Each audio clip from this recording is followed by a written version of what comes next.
Right, toss time. Alongside me is Matthew Free, Cliff Isaacs. Home captain of the day of the Moothee Tuskers, Cameron Shackleton. Away captain for today, Buren Fontaine. Cameron, you've got the core and you'll flip and Buren McCall. It's the call. And is It's we're gonna pass this. Buren, come have a quick chat. You batting first, why? It looks like a good wicket. With the overhead conditions and the weather around, we feel like it could get a bit low and slower later on. Any changes to the team today? One injury force changed. One Makweto's out, and Richard Stelletwan is in. Obviously, you guys have had a pretty impressive tournament so far. What are you looking for from the guys today? Just to keep building on the performances that we put in. There's been some good work done from the start of the comp. There's been some room for improvement, so just to keep narrowing that gap and keep getting better. Cheers, go well. Cheers, thank you. Cam, come have a quick chat. Would you have done the same? Would you have batted? Yeah, we're going to look to bat it first. But yeah, we're just going to have to do the good things this morning. Team news for today? Myself in for Sean Gilson, and then Parney's out for Ziad Abrams. And you guys obviously had a wonderful game against Western Province. So nice to be taking a bit of that momentum into today. Yeah, absolutely. It was really nice for us to win. Well, Thank you. well, there you have it. The news from the middle is Lions have won the toss and they're going to have a bat.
And we bring you the CSA 50 overs contest between the Moothee Tuskers and the DP World Lions.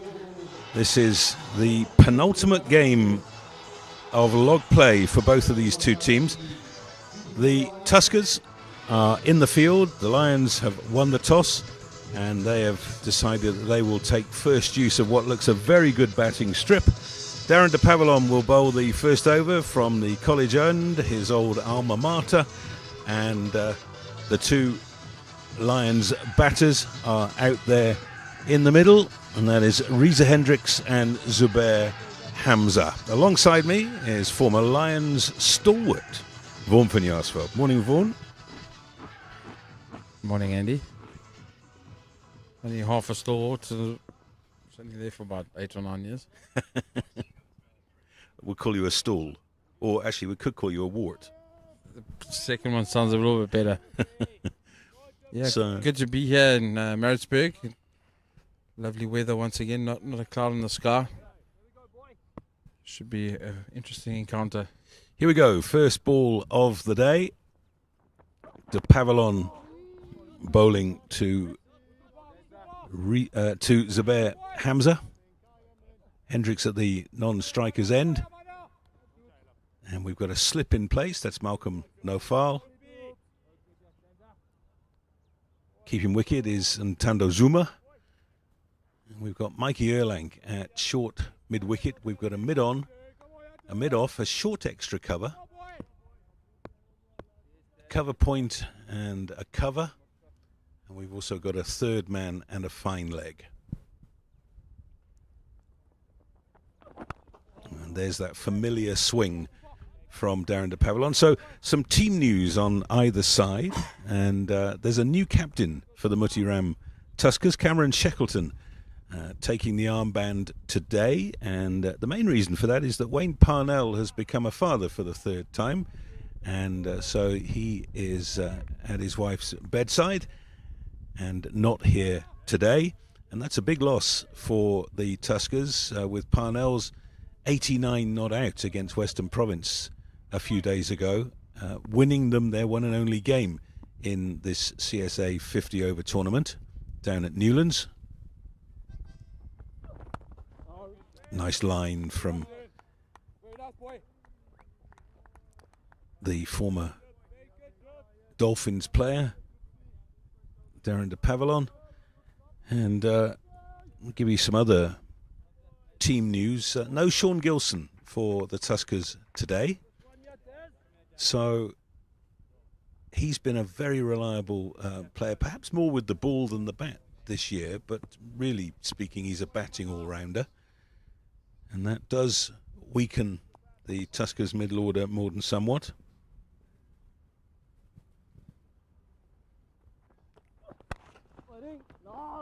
Nicely played. And the Lions team news is that they've had to make a late change because Wandile Mkwetu, their wicketkeeper, injured himself in a game of soccer yesterday. So is unavailable for this match, and that means that Mitchell van Buren will keep wicket for the Lions, and Richard Sellet-Swane comes into the team and he will bat at 7.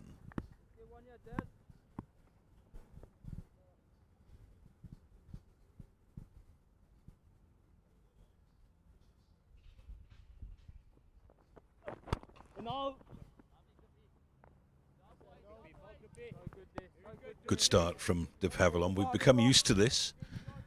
It's one of those problems, really, for the Tuskers when they're almost certainly going to be relegated at the end of this season. Will they be able to hang on to the likes of Darren de Pavillon?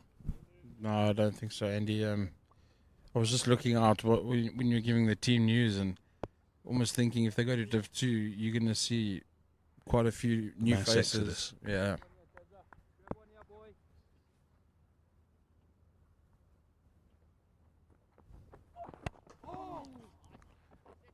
Well, that's a top over. It's a maiden from de Pavillon, and the Lions, after the first over, 0 for 0.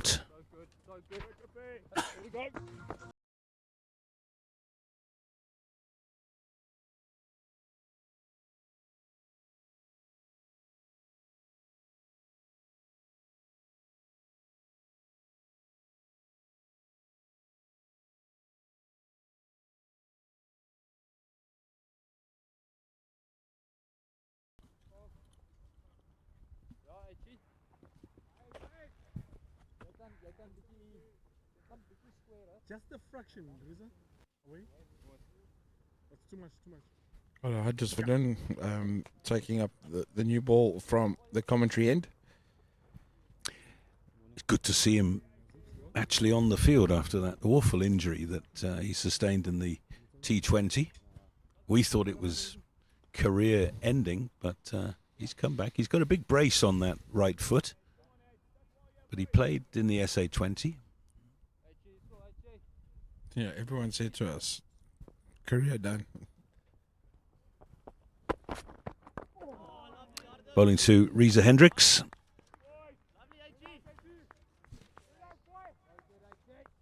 Reza's 36 now. Got 82 not out against the Titans last weekend.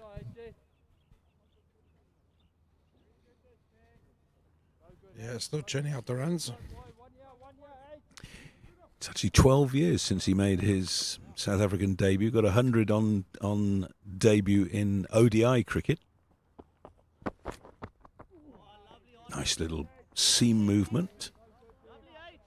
Too wide to offer a shot. Just looking at that pitch. Vaughan, full of runs. It probably looks like the best one they've had all summer, and I think if it's used properly, we might see some big scores here.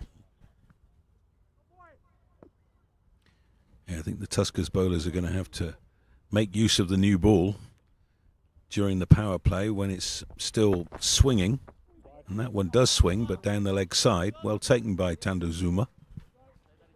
It's been a difficult season for the Tuskers, but one man I think who can hold his head high is Tando Zuma. He's got important runs. He's bounced around in the order. He's coming at 1 and all the way down to 8 or 9. But he's never let the side down. And he hasn't always kept wicket. When he's in the outfield, he's done a good stint there as well.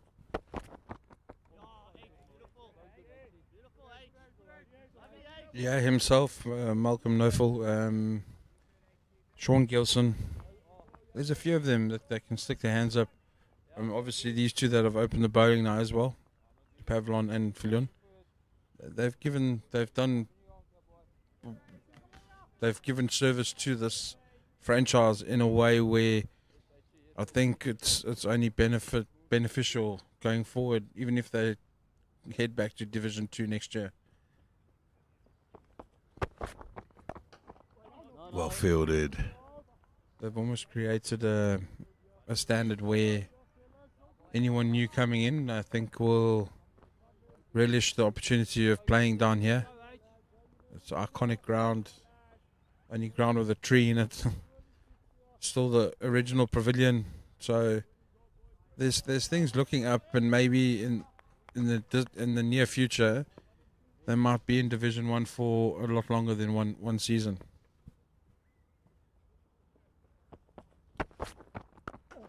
Well, we're still waiting for the first run of the day. We've had 10 deliveries. Yeah, talking about the ground, it's looking picture perfect now. From our vantage point, you can just about see where they put in the new watering system. And at the beginning of the season, it looked a little bit like road under repair. But now there's a lovely carpet out there. The batters are going to get full value for their shots.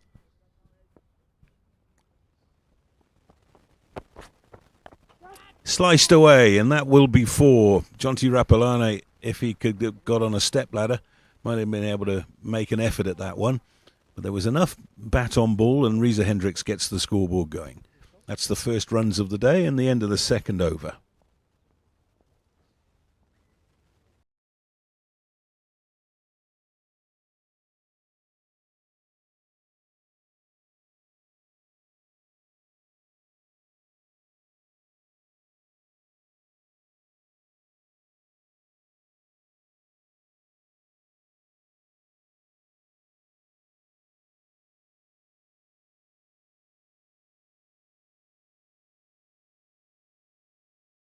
Howell on to bowl his second. Jack Leese is the man at first slip.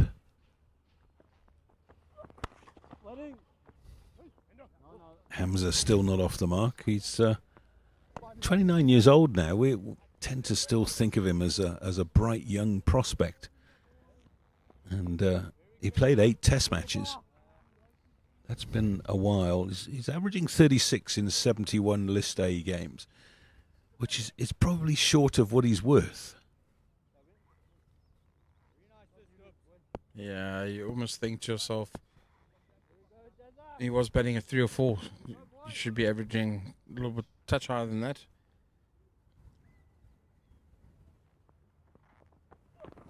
Oh, that is a snorter from De Pavillon. You got to be a good player to get a nick on that. I do like seeing Hamza opening the batting. A little bit different vantage point for him. Get himself in, and he can have those long innings at the crease. Well, unfortunately, we're not going to see that ball again, but it was an absolute corker. Just that perfect length, late swing.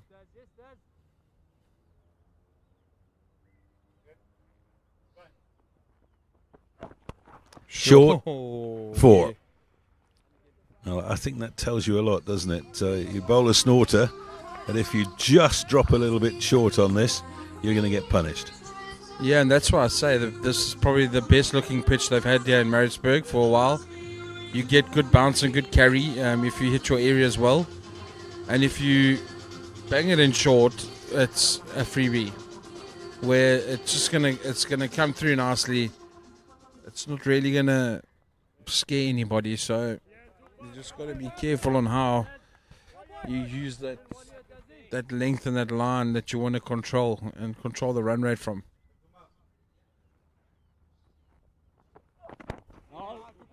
That's better.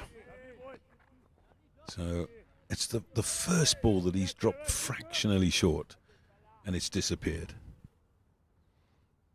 Yeah, especially at that pace. If you're dropping it short, it's bread and butter. It's what the guys are waiting for. It's not that slower bowler where you've got to check yourself and check your shot. Nice, quick pace, and it's onto you in a jiffy. So any opener will be licking their lips once you pitch it short.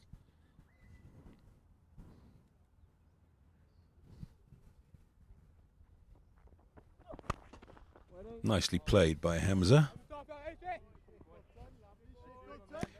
Do get the feeling that these two Lions batters recognise exactly what Vaughan van Jaarsveld's talking about, that this is a good surface. And if you can see off the first 7 or 8 overs and the ball stops swinging, runs for you here. Yeah, I don't even think it's 7 or 8, Andy. Maybe 5 or 6. Remember, they're both using a new ball at each end, so I think by, I'll call it 6 or 7 overs, you won't see much swing. Sun's coming out more, and it's going to be a hot day today, up around 34. The air's going to be nice and thin, so you're not really going to get too much swing. Might get the ball to travel a little bit further up here. So 3 overs gone, 9 without loss, 2 scoring shots. One of them through point and the other one through square leg. But there's no sense of panic out there for the Lions. Now, remember that the Lions right now are lying second on the log. A win for them today will secure them a home semi-final, and then it will be up to the Warriors-Titans game as to who's going to be first, who's going to be second. And both teams have got a match left to play after today. Warriors-Titans game is a 1 o'clock match in Gebeke. And the Lions finish against Boland in Paarl on Saturday. The Tuskers against those self-same Warriors at St. George's Park also on Saturday. We think, and remember that Vaughan and I have to take our socks off to count to 20. We think that mathematically the Tuskers can still qualify. Right now they've got 6 points. 2 wins may be enough to get them into the top 4, but they will have to rely on other results Oh, yeah. for that to happen. They'll have to get a few mutual handshakes going around if they want to get any further.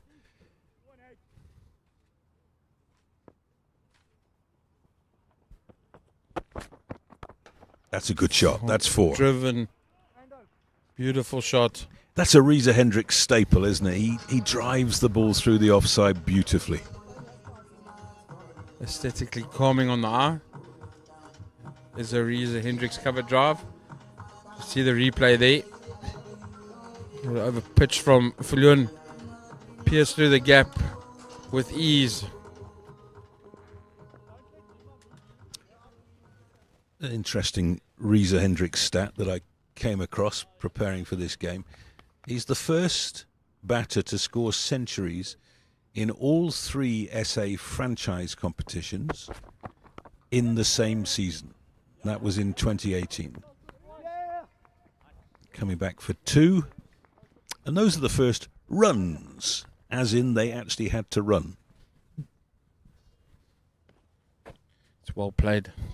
He's using the pace, guarding it down. Looked like Mark Erlang there, just knocking it on. We have a scrum at backward point.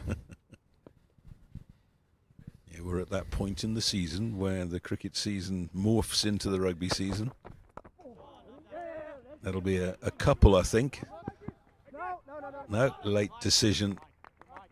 Erlang, again the man chasing. That is Mark. Trying to think who's that short third man. They look quite similar.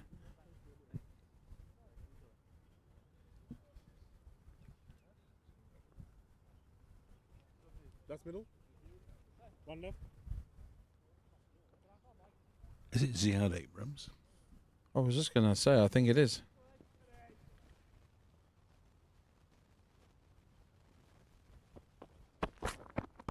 Oh, beautiful cricket shot.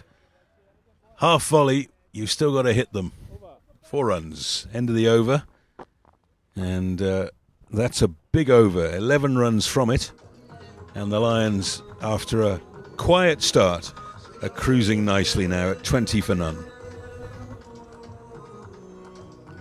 Beautiful technical cricket shot, that straight up the ground from Hamza. It's one of those you hit and you don't have to run.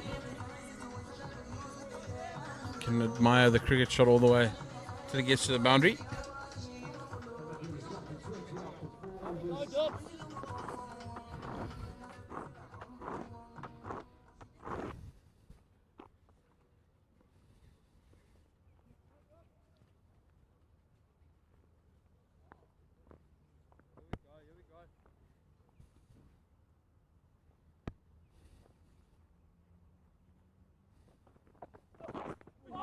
Oh, well bowled again from De Pavlon.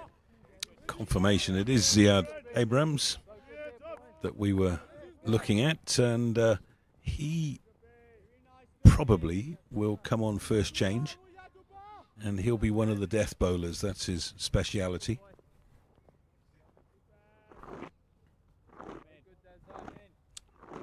Along with Bamanya Kange, who loves bowling in the second half of the innings.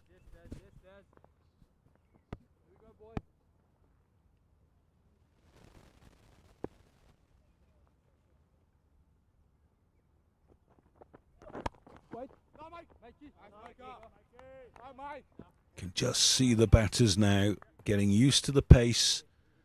They know that this is a good deck and they're starting to creep forward, looking to drive the ball. Looking to slowly dominate the home team.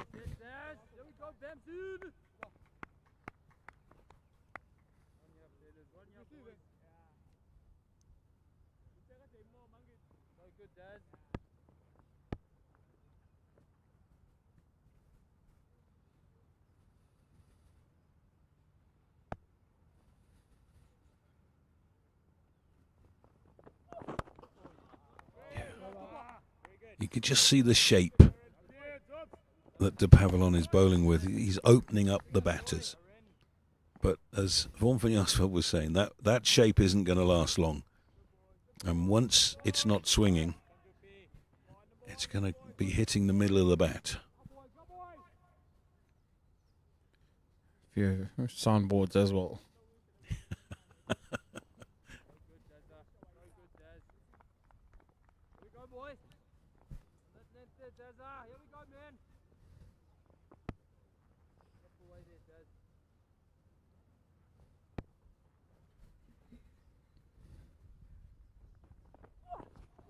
Well bowled. Just that little tempter, a little bit wider of off stump than he's been bowling. Hamza went for it, could easily have got out there. Sorry, Hendricks. Yeah, early on you don't mind throwing it a little bit wider to Reza. Wants to feel bat on ball. He's been nicked off quite a few times in his career.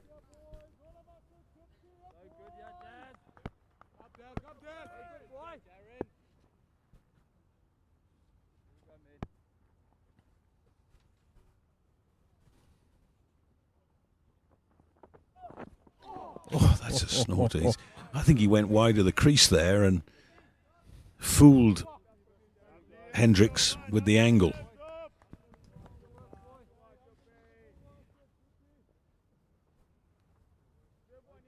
These sort of conditions, as an opening bowler, you've got to work hard. You want to get early wickets because you know you might not get late wickets.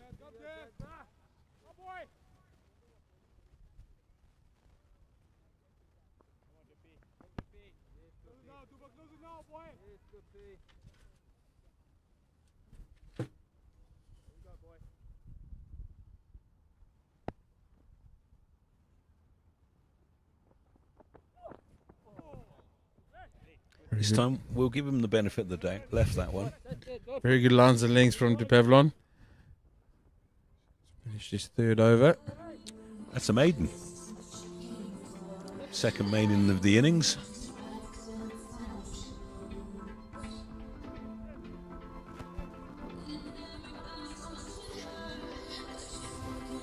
Yeah, that's not bad, is it? 3 overs, none for 4. 1 scoring shot. And that was fractionally short.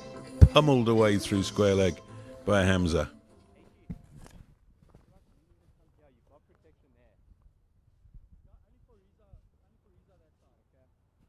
Little change in the field with point going out to not quite the boundary, about 10 metres in. Catching position for a flat bat.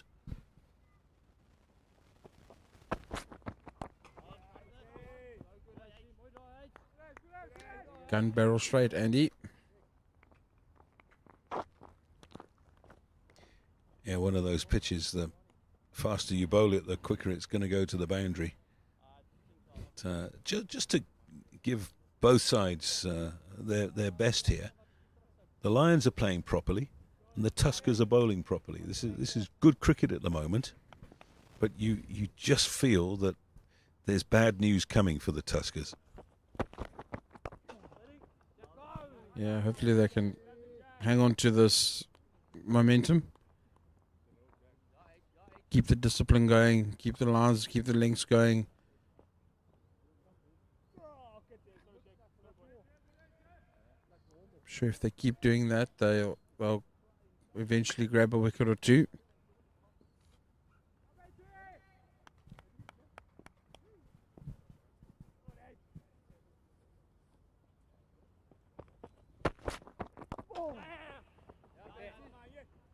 Good run.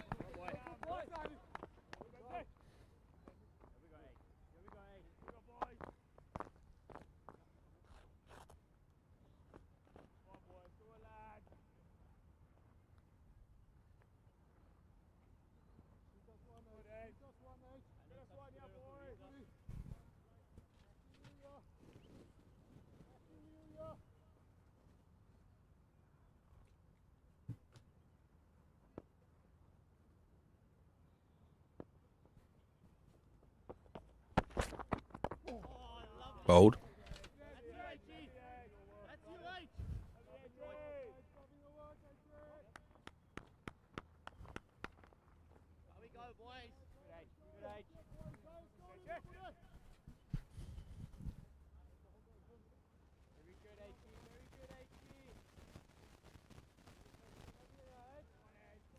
You can feel a little bit of nervous tension out there. It's quiet.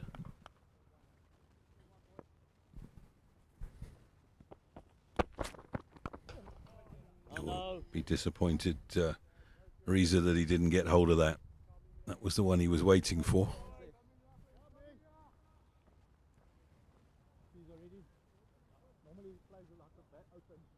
He's got an interesting field, Filion. Mid-on is back on the edge of the circle. That's Bamanya Kenke.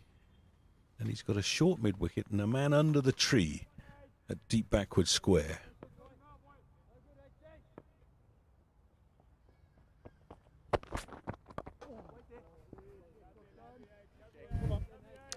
End of the over, just one run from it. 21 without loss.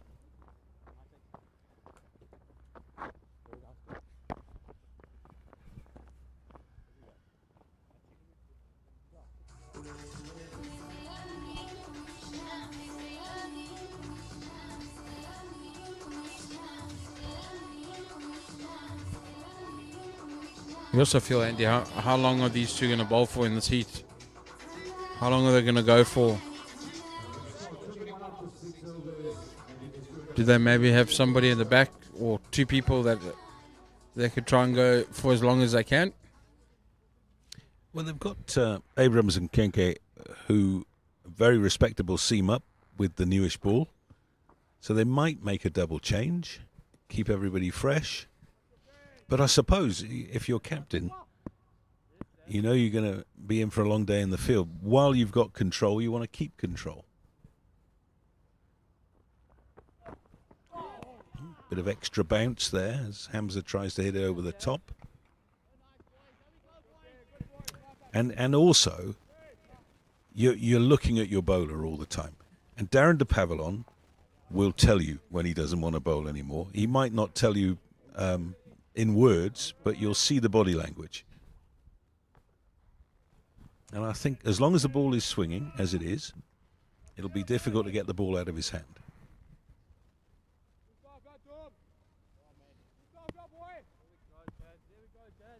And I think from Phil Yun's perspective, he's not so much of a swing bowler.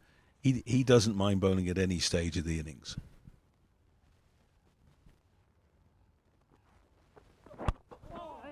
Shot. That runs, might not be 4. Abrams is off after it like a whippet, and he's done well. They'll come back for 3.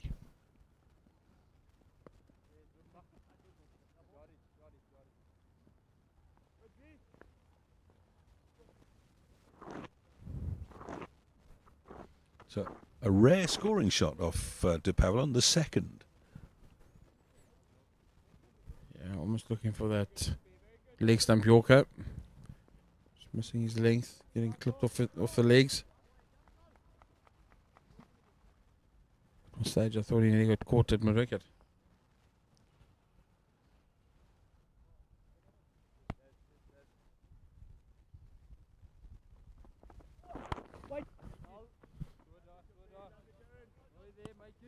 It's that moment in the life of the ball where you have to perhaps realign yourself. You can't keep trying to bowl the perfect ball that starts on leg and hits the top of off.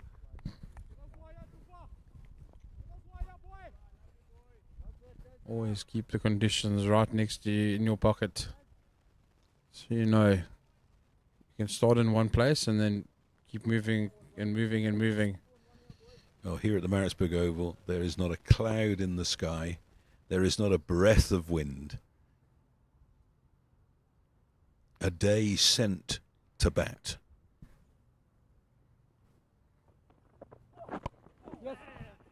Picks up a single.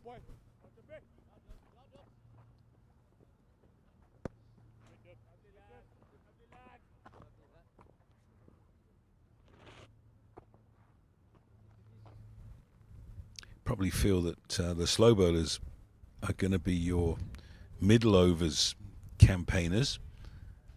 As long as they bowl well, if they bowl badly, it's a different story. I was just going to say that. It's really 27 degrees, real feel 30. So we're in for a hot one here.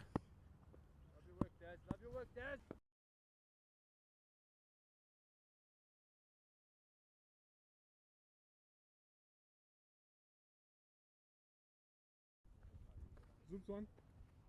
One shot.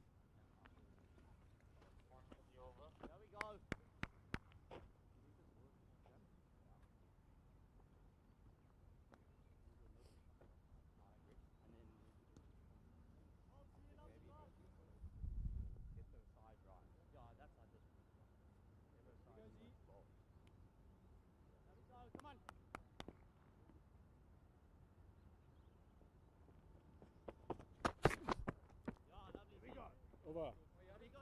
Come on, no fee.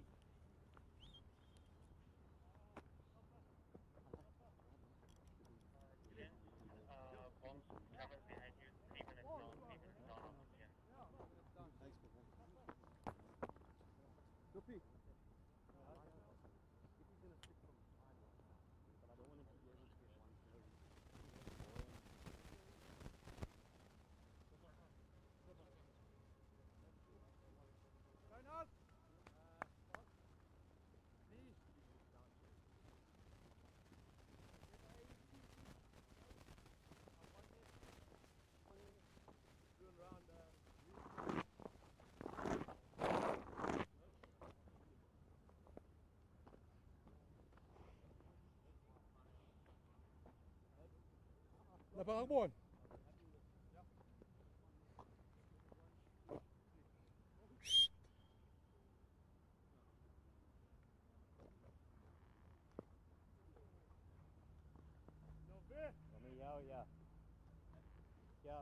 No, not you.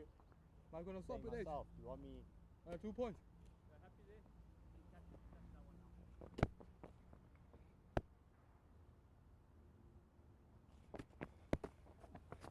Oh, no fee.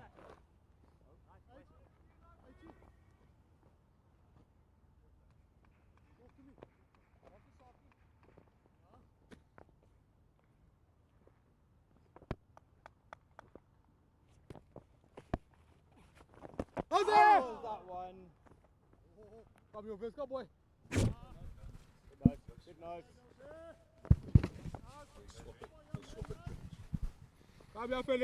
Sorry for the technical difficulties there.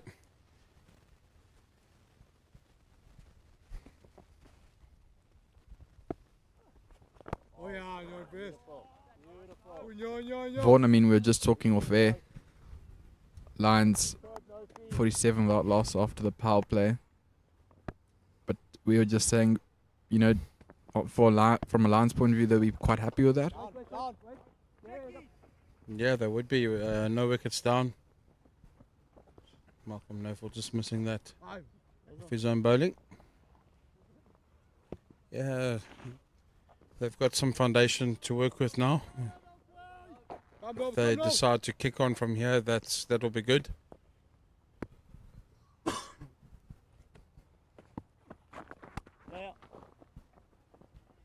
Yeah, they're playing Malcolm really well here. Reza Hendricks is a very good player of spin. Quite a risky batsman. He'll definitely look to sweep. That slog sweep will be an option. Also uses his feet really nicely, and don't think the wicket's going to turn too much today, so it'll be interesting to see how much Reza is wanting to attack the spinner early on. Good! Yes! Can't really attack him if he's walking back to the change room. Poor shot from Hendricks. Trying to hit it over the top of cover. With it not turning as much, it's sliding on, so it's not really going to get any elevation. It has to unfortunately depart. There's no full strikes for the Tuskers. Yeah, definitely a bonus wicket for the Tuskers there. Reza Hendricks will be really disappointed with himself. You feel Vaughan, he'll be saying to himself he's missed out on a big one there. Yeah, I think anybody that comes in now that's got time to bat, if you don't capitalize on it, you can only kick yourself. You could see exactly what he was planning and what he tried to do, and just the execution just not up to scratch. Hit that quite hard, straight back to the cover fielder. A good catch in the end. Rassie van der Dussen makes his way to the crease. Obviously a prolific domestic and international player. Probably hasn't been picked for South Africa a lot of late, but has played lots of cricket for South Africa, got loads of experience and scored runs all around the world, so this will be a good opportunity for him to get a big one today.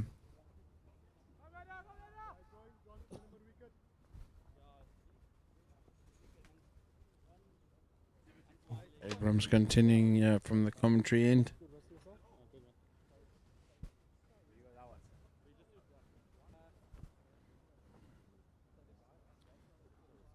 Trying to direct fielders in the right directions. Looks like hardest for Ewan is part of the think tank, along with Captain Cam Shackleton. They've got a deep square by the famous tree, deep mid-wicket, cover and third man, probably just spreading field as much as possible, trying to save those boundaries. They know Hamza will look to score as much as he can.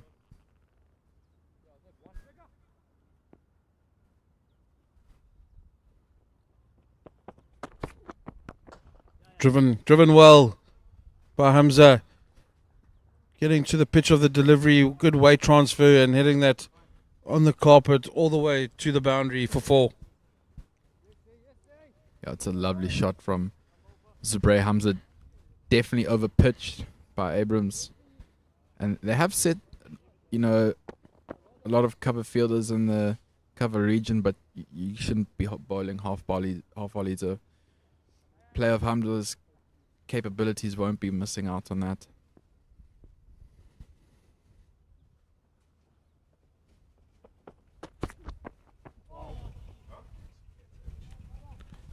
Wide. Umpire Jele signaling it to the scorers. Jack Leash is at a catching cover. Malcolm Nofo at cover and John Tirapalana at point. You've got a cover sweeper in the shade. Let's head out to that man.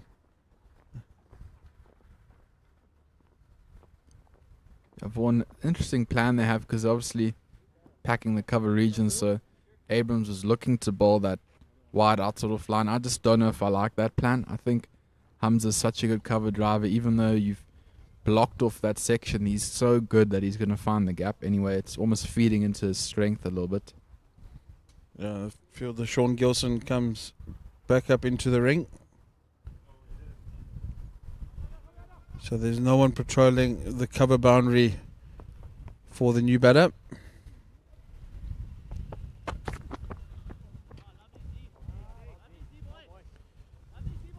Vaughan, you would have played a lot against Rassie van der Dussen. What makes him such a special player in this format particularly? Yeah, he's also quite vulnerable as well. As we've seen in the last week or so, he hasn't scored many runs, getting out quite early, quite cheaply.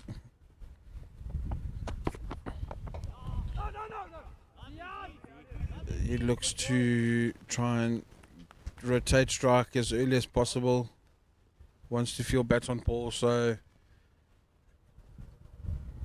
he's just got to be careful here, especially in Maritzburg. A little bit more extra bounce.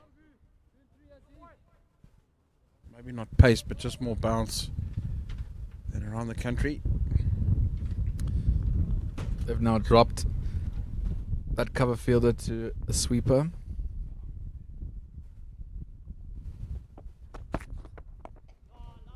Yeah, and Rassie's had a very interesting career. He was one of those guys similar to Faf du Plessis that really had to bide their time in domestic cricket before playing a long string of games for South Africa. I think he only made his debut when he was 30 odd. And then he had a really wonderful white ball career with South Africa.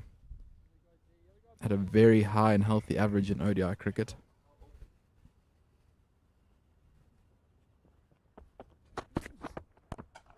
Short pulled away through the vacant mid-wicket area. It's going to roll down the hill to the boundary for 4. The end of Abrams is over. Well spotted by Van der Dussen. Your lines are 58 for 1 up to 12 overs. Very decent start. Just quickly back to Russie's career. One of the biggest criticisms people had against him, and particularly ODI cricket, it would take a very long time to get going and start, and sometimes that could cost the team a little bit. Probably sometimes putting them in a bit of a hole, but more often than not he would get them out of that hole. Down, boy. Lovely. Good nose. Just good tight bowling from Malcolm Nofel. Taking away, man. Come, fellas, come here.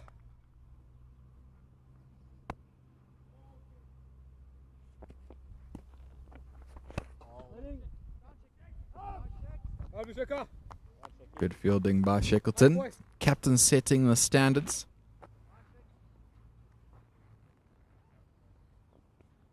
Malcolm Nufel's definitely started quite well and very disciplined in his lines and lengths.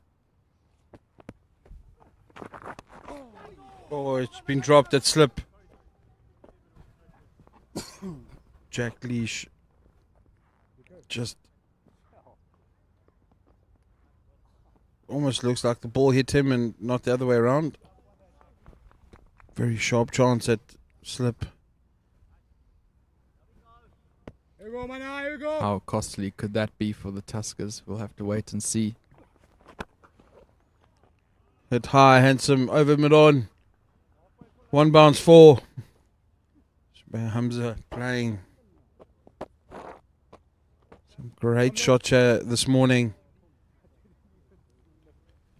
Applying the pressure back on the Tuskers.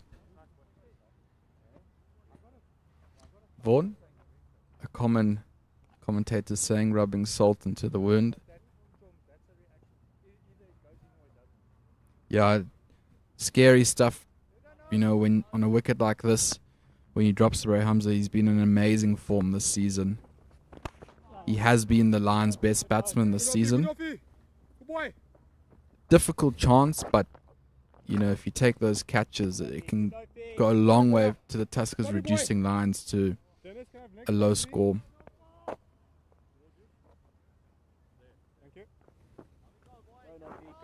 So this is where Tuskers can build a little bit of pressure, because as I was saying, Russie, and you were saying, Vaughan, he's quite vulnerable at the beginning and can start slow. He's known to be a slow starter, so Tuskers can build a few dots here.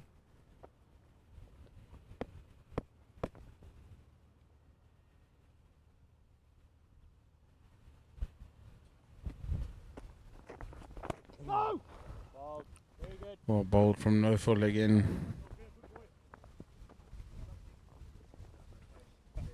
It's the end of the 12th over. 13 overs have been bowled. Lines are 63 for 1 on a very sunny day here in the Pietermaritzburg Oval. I must say, if you are in the area, do make your way down at some point today. There's some really high-class players on display, and it's a good wicket to bat on, so there should be a lot of runs out there.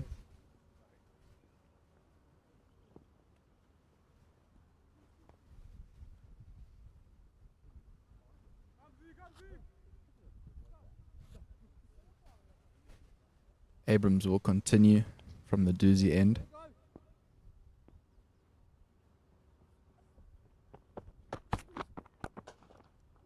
Great shot from Hamza again. Another 1 bounce 4 over mid-on. Attacking anything that's quite full. Over pitched. got the treatment it deserves.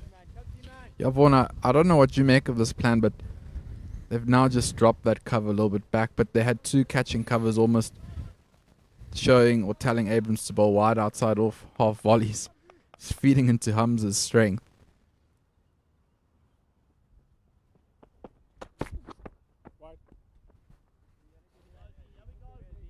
Touch too wide from Abrams now. He's trying to entice Hamza to hit it through that well-guarded offside. Got to be pinpoint accurate here if you want to pull off this.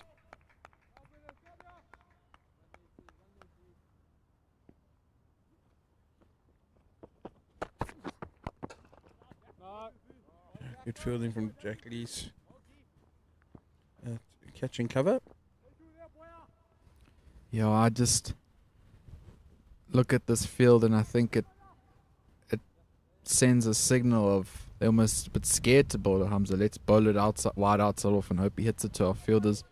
Much rather them just bowl simple channels outside off and set a more balanced field. I think Hamza's going to be loving these free half volleys outside off. They can pick his gap. That's a better line and length.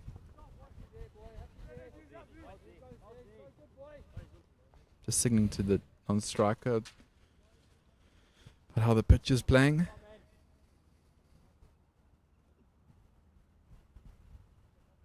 Yeah, we saw Hamza played that lofted drive over mid-on. I think he might look to do something similar soon. He's very good at working it to the leg side once he knows what channel the bowler's going to bowl. Well, ball from Abrams. It doesn't need to do anything stupid now at the moment. It's just started a new partnership with Van der Dussen. He's got to be careful and select whichever shot he's going to play and commit 100%. Doesn't want to kick himself in while he's walking back to the change room through execution that wasn't planned properly.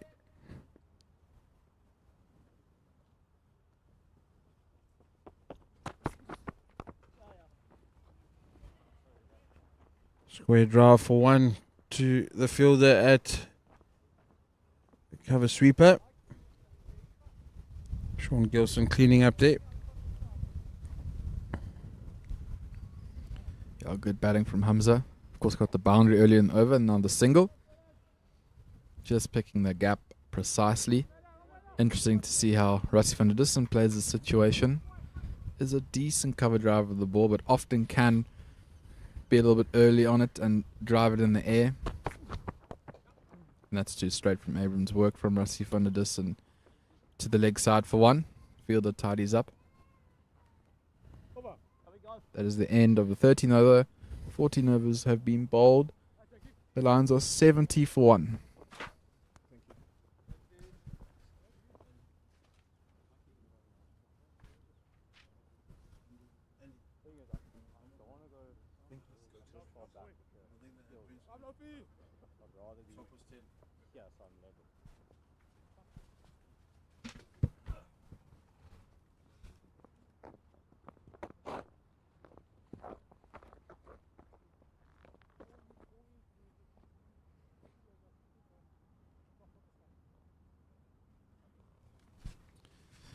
Right, had a little change in the commentary.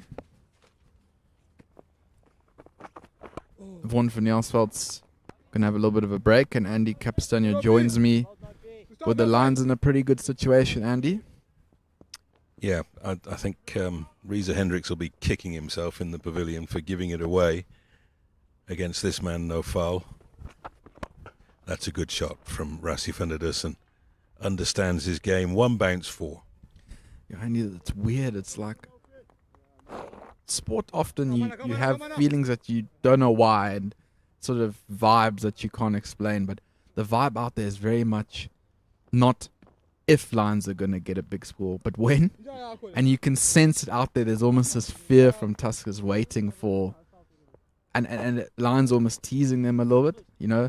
No, we won't go too hard now. We'll just make sure we get in the position, and once they're ready, they can really, really go for it. And they're just showing little signs of what they can do.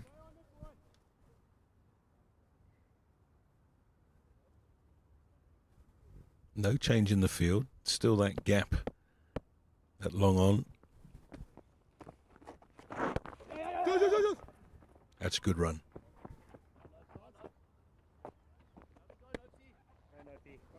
Yeah, and we talk about Tuskers, unfortunately, probably being relegated to Division 2 at the end of the season. And it's situations like these for me that are interesting. How do you bowl to high quality batsmen?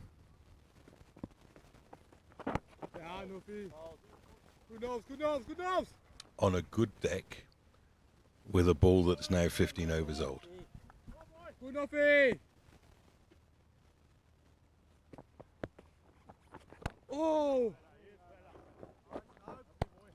Phone Jaspreet Brummer up and tell him you'll pay him whatever he wants to play one game at the Oval. Boy.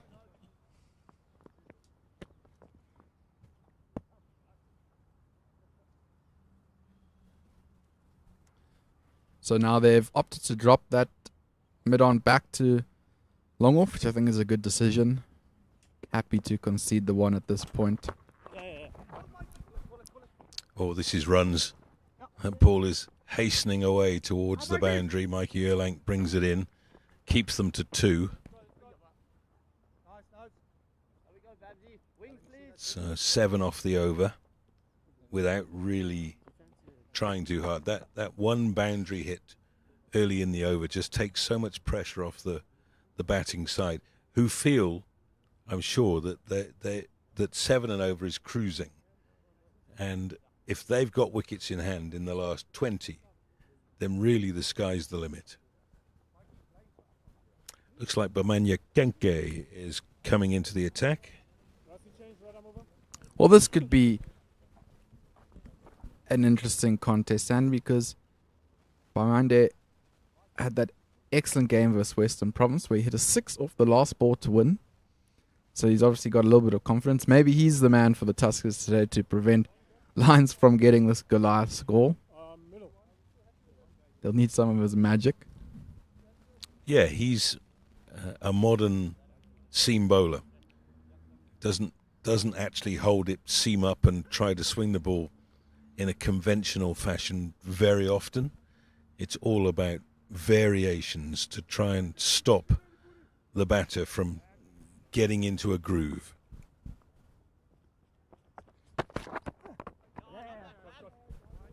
It's a long chase in from the boundary, but they will only take 1. Since you mentioned that, Andy, I do think maybe that's a good plan today. Bit of variation, trying best to just let Lions get the 1. I don't know, maybe it's a little bit defensive, but I feel like variation today could be key, especially on a flat deck where nothing's happening.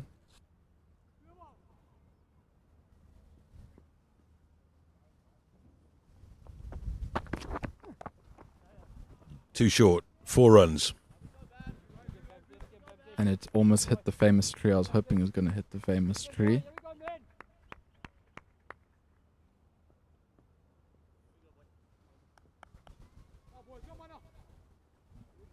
Takes Hamza into the 40s. 42 off 46 deliveries. That was his 7th 4.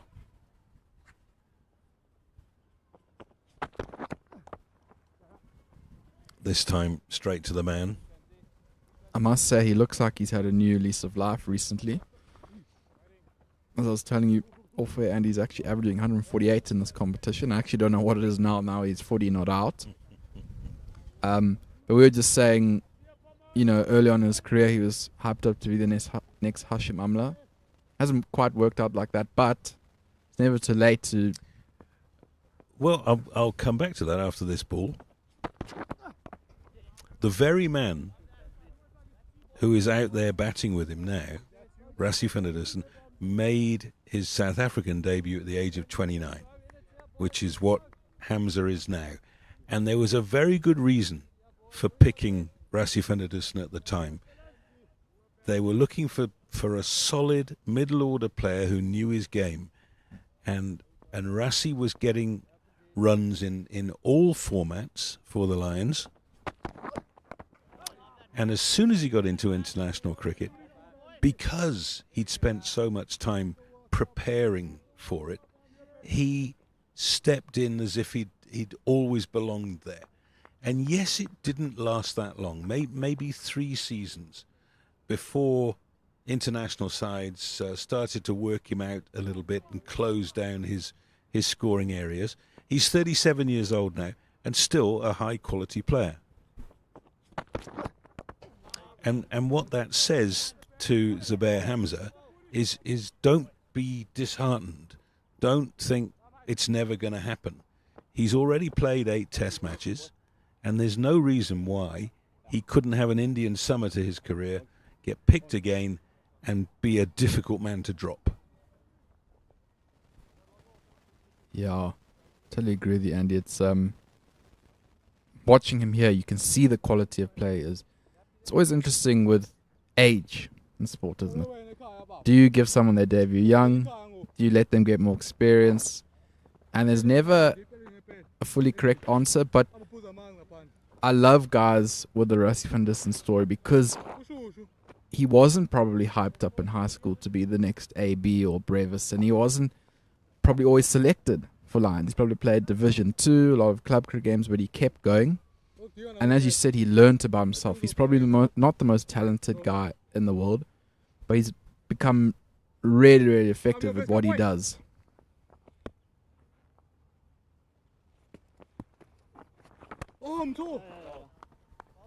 One run. That'll bring Rassie on to strike. I found a very interesting stat about him while preparing for this game. 71 ODIs, in which he averages 50. Only A.B. de Villiers has a better ODI average for South Africa than Rassie. And Andy, I'll actually go in a little bit more detail. So yeah, Rassie's played well over 100 games of Proteas. I believe he's actually played more games for South Africa than Temba because of Temba's injuries, which is quite surprising. And a lot of guys I know will be like, oh no, Rassie, you know, he bats too slowly for one-day cricket. And if you actually look at his overall career, a remarkable player in his own right.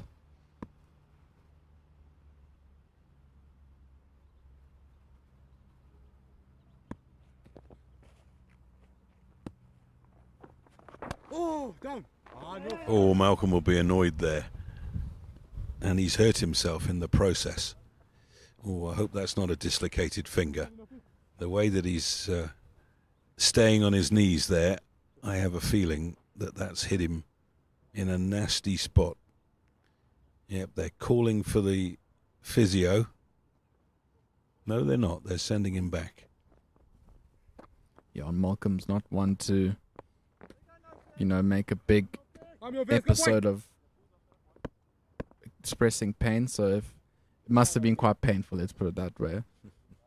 It was his bowling hand, so I'm surprised he's back bowling so quickly.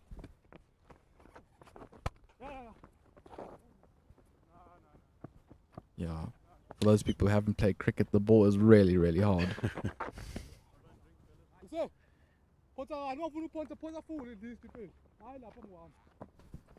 Well, that looks like the players will have a drink. I think me and Andy will have a drink. The score is 87-1 after 17 overs. We'll be back soon.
Welcome back.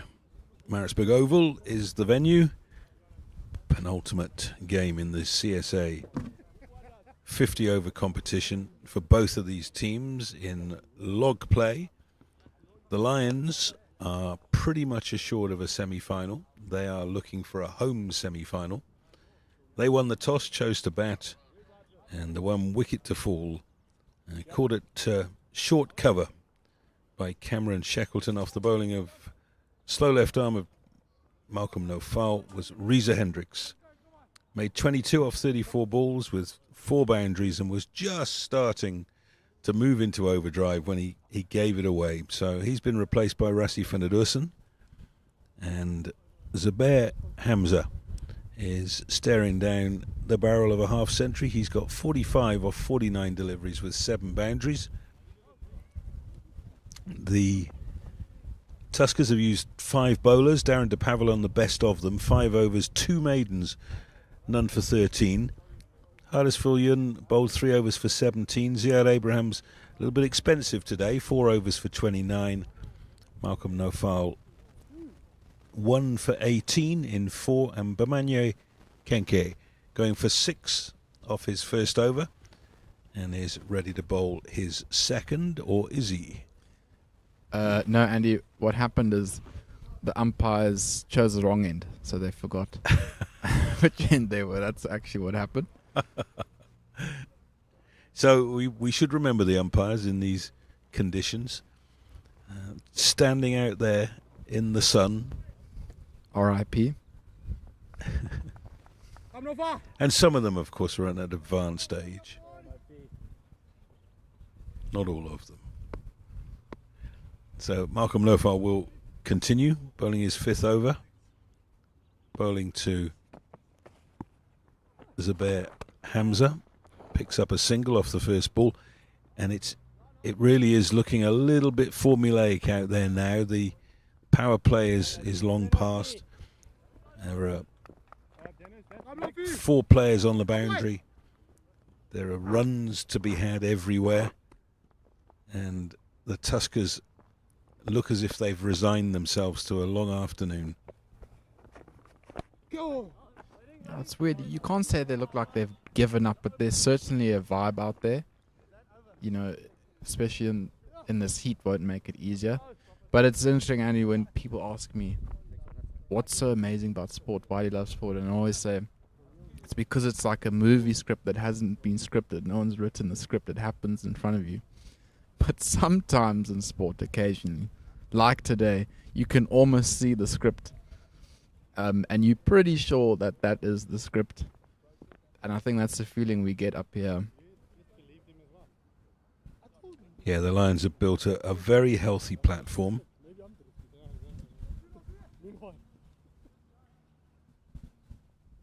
$87 for 1. 9 wickets in hand. We're expecting Temba Bavuma in next, if he gets in. Hamza might have something to say about that. Rassi? Andy, going back to your comment about age, what justifies or classifies someone as an advanced age, as you said? That's a wide ball down the leg side. Depends who you're talking about. So, in professional sport, if you're still playing after the age of 35, you're a veteran, aren't you? For the umpires, now, things have changed over the years, but when I was growing up, all the umpires in first-class cricket were former players. So they didn't start umpiring until they were close to 40. And in fact, my grandfather used to say to me, they give up the game because their eyesight's failing and then they become umpires. That was my grandfather. That wasn't me talking. Are you suggesting it, Andy?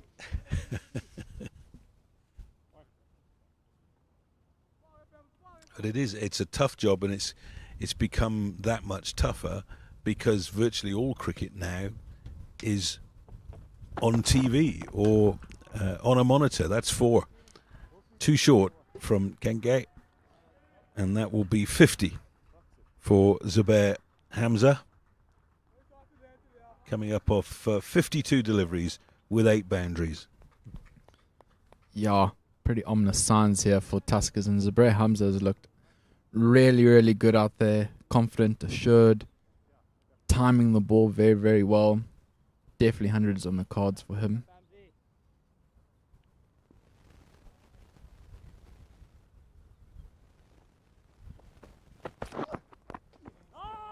I mean, you got to think, Andy, with his unbelievable average this comp, 148, and now probably even more, he'll be on the South African radar for sure. I mean, they all know the quality of player he is. And 29 is, especially for a modern athlete, that's still quite young. Yep. But if he's going to get into the national side, somebody's going to have to be dropped. And right now you can see what's going on in the higher echelons of South African cricket. They're looking at the next generation. They're aware that the current generation, World Test champions,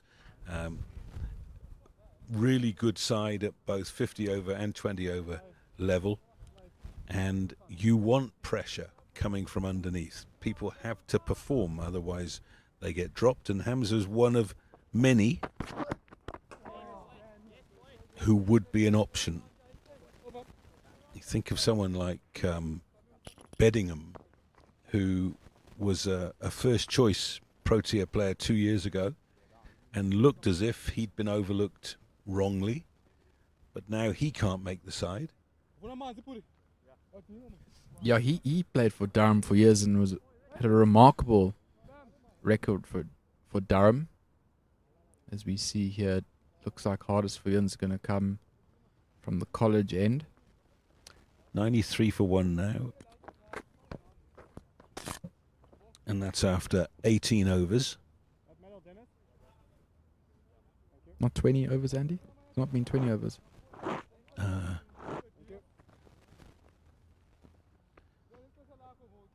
No, it's not 18 overs. Got me worried there. I thought I'd been in a time warp, but I've just double checked it on the CSA app.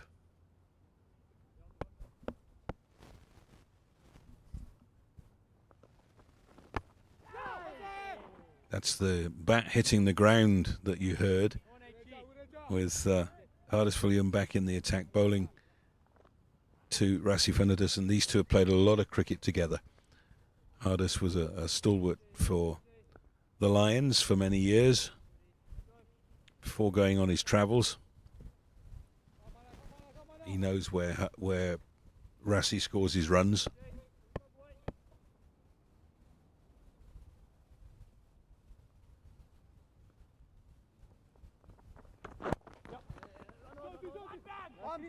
Push for 2 here. Yep, they're coming back, and that's a good run. Good second run. Good running from the Lions. Yeah, Andy, back to a conversation about the Proteas.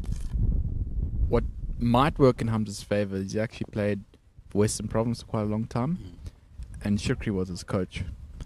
You know, so sometimes not what you know, it's who you know. Yeah, and Shukri has his favourites. There's no doubt about that, and as any coach does.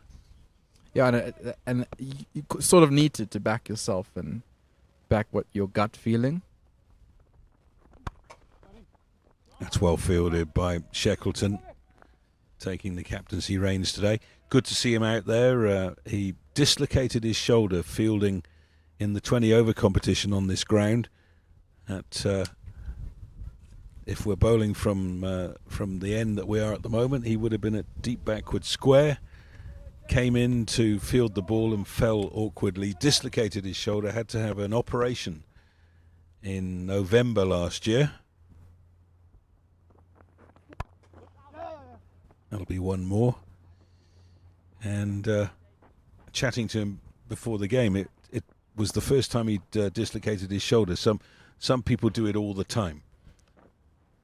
So let's hope that doesn't happen to him. Well, yeah. Well, the problem is once you've done it once, I know a lot of people And you'll be sitting at a dinner table then, and they'll just say, "Oh, just dislocated my shoulder again. Sorry, I'd have to go pop it back in." It becomes horrible. Yep, I know people like that. And a mission to get it to not do it ever again.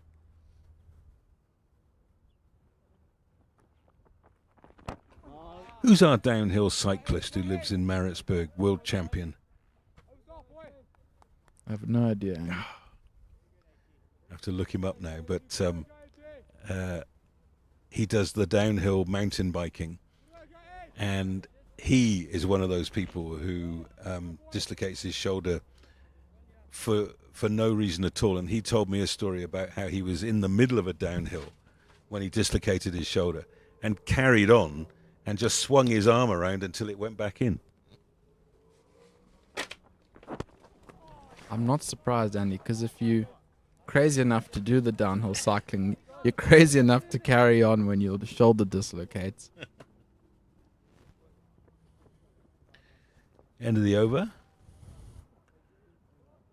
That's 19 gone now. 96 for 1. So that was actually a pretty good over from Fillion, just 3 runs off it.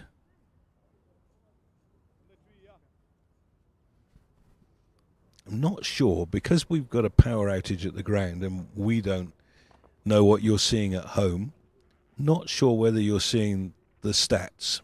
So let me just tell you that Zubair Hamza is 50 not out off 58, Rassi van der Dussen 16 off 20.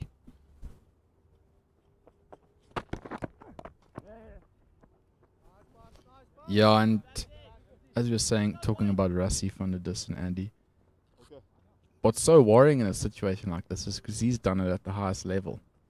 Consistently, he's quite a master actually at playing a situation like this. So he'll know, I know you said last over, decent over. Rassi, he really won't mind that. He'll be happy to do that a few more times, which is actually a dangerous sign.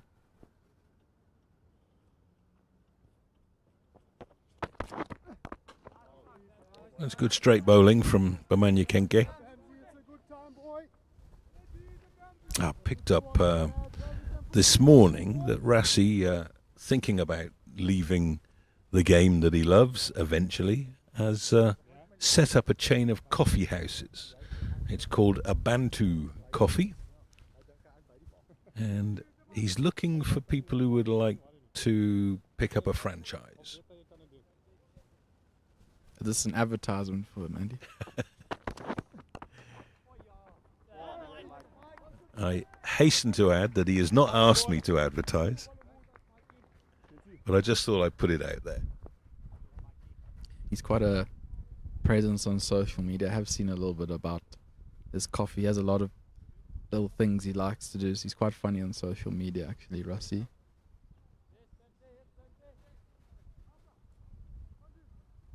Another big player, Andy, that made his debut late for South Africa, and I'm always fascinated to share this with people who don't know the game incredibly well.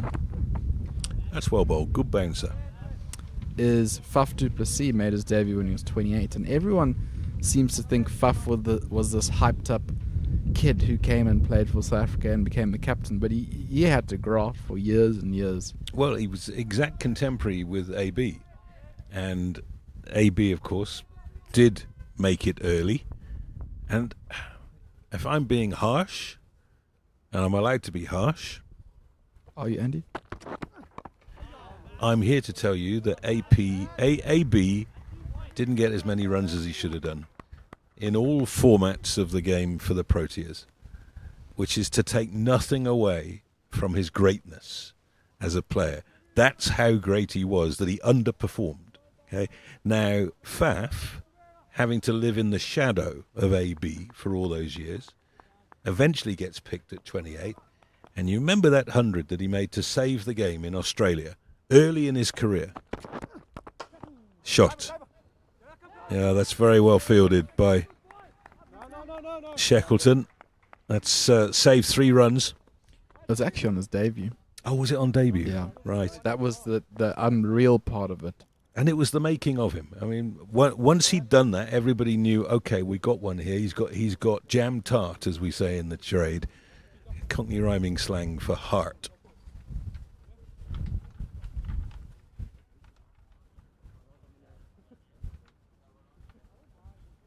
And of course, he's still playing. That's the amazing thing. He's well past 40. I wonder if he was booted out of the Pro Tours a little bit too soon, because he's so fit. I mean, and he's still batting well. I actually know a guy who I met on the plane, and we just started talking about sport, and he works for F1 as a marketer. Russie's not happy about something. And his old mate Hardest comes all the way down to have a chat. How dare you make me run twice? Oh, Rassie had seen something in the middle of the pitch. It's a leaf. And he's picked up the leaf. He said, no, I can't bat with that leaf there. And Hardest has had a word. Is this Rassie van der batting or Steve Smith? So, have a guess what he's going to bowl next. Bouncer, slower ball, Yorker. Yeah, he's looking for the Yorker. They're two good friends, Andy. You can see it, can't you? Yeah. And he's walking back to his mark now, looking over his shoulder and adding a word. Rassie might have been expecting a bouncer, to be fair. I mean, I can't imagine the amount of net battles they've had. There's nothing like a net battle, Andy, with your mate. Well, they're the same age, these two. And I mentioned they played a lot of cricket together. So they came into the Lions team together as young men. And Rassie's walked all the way off the square to get rid of that leaf. You get batters who think the world is out to get them. Somebody's put that leaf there just to annoy me. Oh, bold. It's only a leaf. But talking about the pedantics of cricket, in what other sport would you get a player looking at a leaf and being unhappy about the condition of the leaf and where it is? Golf. Oh, okay, you're right, Andy. Golf. Often. Oh, we got a problem with the ball here. I suspect they're looking for a problem with the ball. Yeah. Nothing's happening. Let's try and make something happening. Umpire Smith has given it back. Get on with it, he says. Stuart Broad was king of looking for a problem with the ball. Yep. Well bowled. Gave him a little bit of width. Bowled it a bit quicker. Got it past the outside edge. This is a good spell for the Tuskers. I'm just looking at my scores here. 12 runs off the last 4 overs. And that is the kind of thing that gives a fielding side hope. That if you can just strangle the batting a little bit, there's a chance they'll give it away.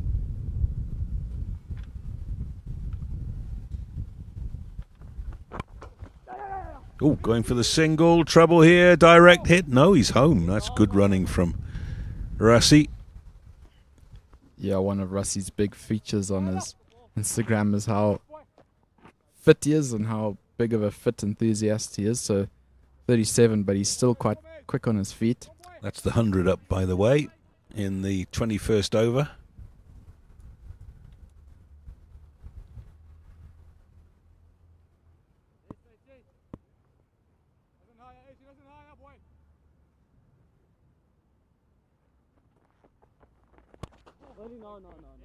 Speaking of ball changes, Andy, did you watch the last test of 2023 Ashes in England? 2023? I can't remember. That's a long time ago. Well, England needed to get Australia out. I think Australia were chasing 360 odd. Anyway, they got off to an unbelievable start and were like 150 for one, or 150 without loss. and Stuart Broad got the umpires to change the ball. It'll be a single to finish the over. And he, as he did it, overcast A condition. step out. Vaughan's going to join me. It's lovely to hear stories about upset Australians, isn't it? Bamanya Kenke to continue. This is the 22nd over, and I must say, real thumbs up to the Tuskers. They've only picked up one wicket, and we keep talking about how any minute now the floodgates are going to open. But they've done really well in these middle overs. The Lions were 46 without loss at the end of the power play, and 11 overs later they've scored another 55.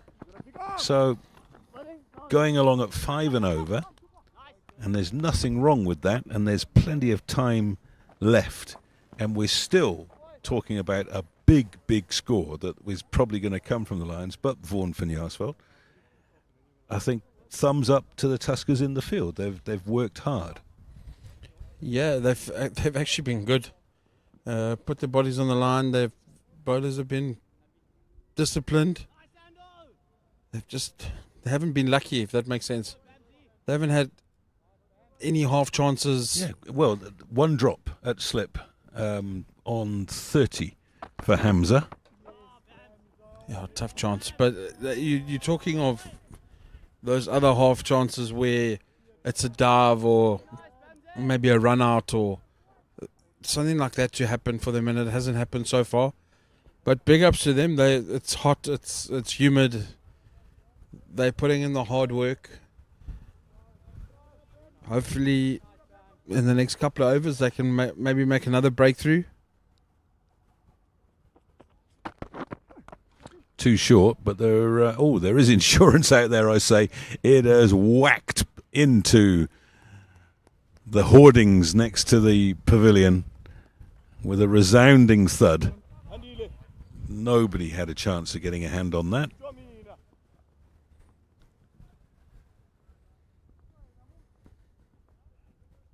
Yeah, you almost hope that the Tuskers can sort of muster a breakthrough somewhere, because if this is things to come, I'm afraid it's going to be all the toil and no reward.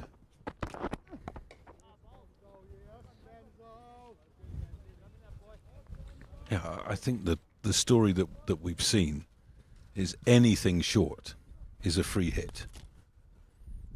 Yeah, it's sitting up quite nicely. It's sitting up, but also coming through nicely. So it's just a free hit, basically. So how far can you hit me?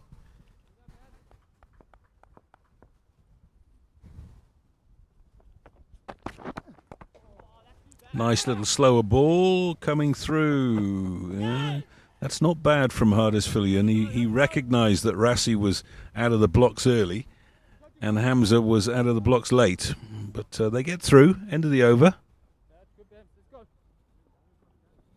It's 107 for 1 from 22.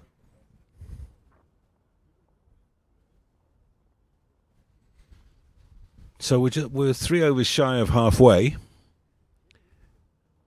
And I think if you're very conservative, you'll say that the Lions are looking at 350. But if they've got wickets in hand in the last 15 overs, really anything is possible.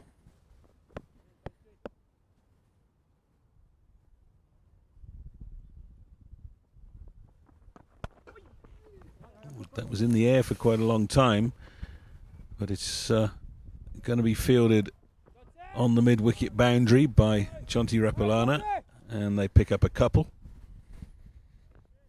Yeah, you almost feel it's ominous if they keep going like this, not losing too many wickets.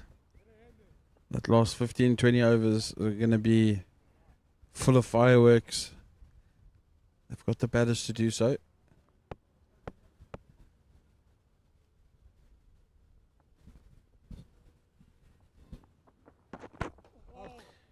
And I'm thinking, just looking at the fact that only 5 bowlers have been used in the first 22 overs, you feel they've got to get a 6th bowler into the mix sooner rather than later, in case one of the seamers has a bad day in the second half of the innings.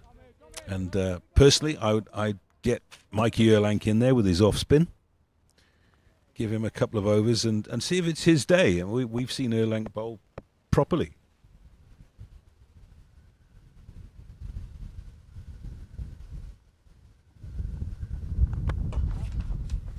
There'll be one more. Yeah, they've used no-fall so far. I thought Shackleton and the senior players would have maybe gone, let's just give him an over or two and see what it's doing. Is it turning? He has got the reputation of being a golden arm, so wouldn't be a bad choice just to put him on for 2-3 overs and see how it goes. If he does well, he'll take some overs away from some seamers who then don't need to be put under unnecessary pressure.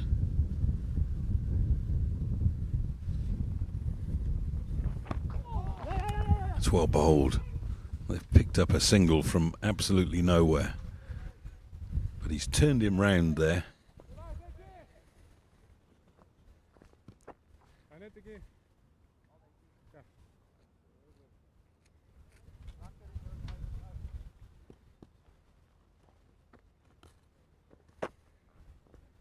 When it comes to Tuskers' turn to bat, because Wayne Parnell's not playing and Sean Gilson is 12th man, just feel that they're a batter shy. Oh, it's gone straight through for 4. That's unfortunate. Long half volley. Pavlon just doing all the hard work, getting there. Just missing it. Just releases whatever tension there was out there with an unearned boundary.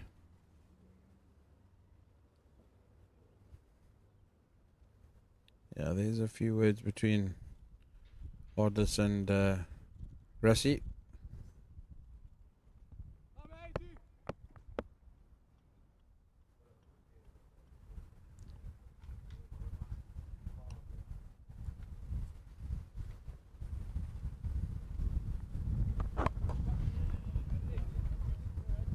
One more.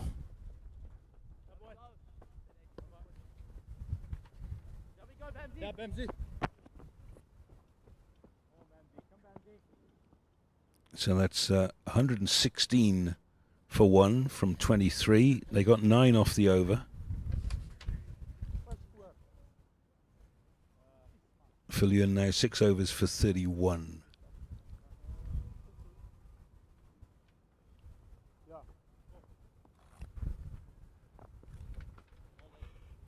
Rassi's just starting to look ominous, isn't he? 32 off 37, 4 boundaries.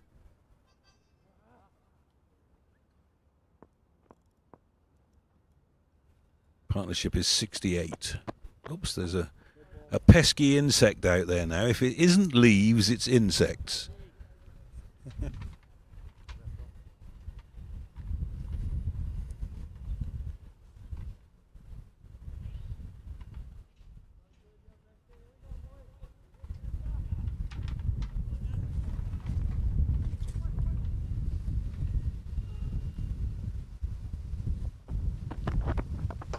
In the air, but 1 bounce to Fillion at mid-on. It's well bowled by Kenke. He's got a lot of subtle variations in the way that he bowls, and that's why he tends to be the man for the death overs.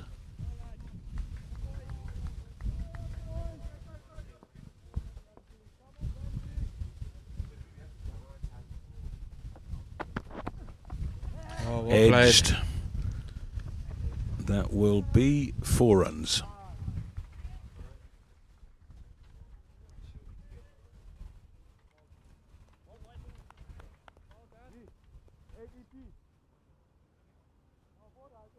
No, AET.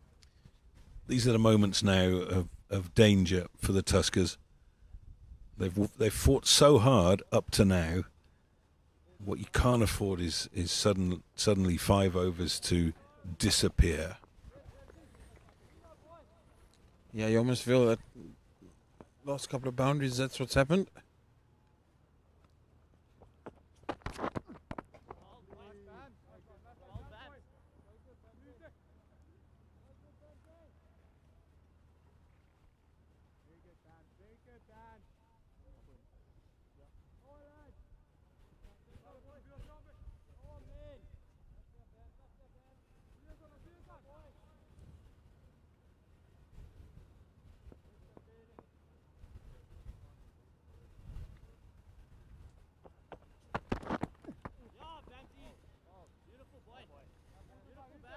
That's a nice leave.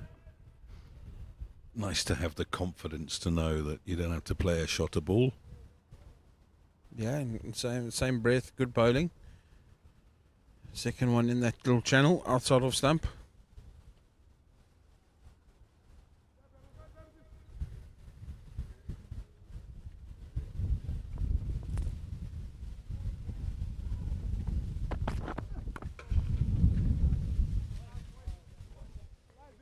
Just a sign that that ball might have kept a little bit low.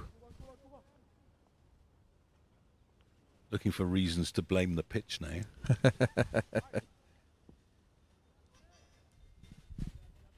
Fortunately, this is the best one this season, I think, at the Oval.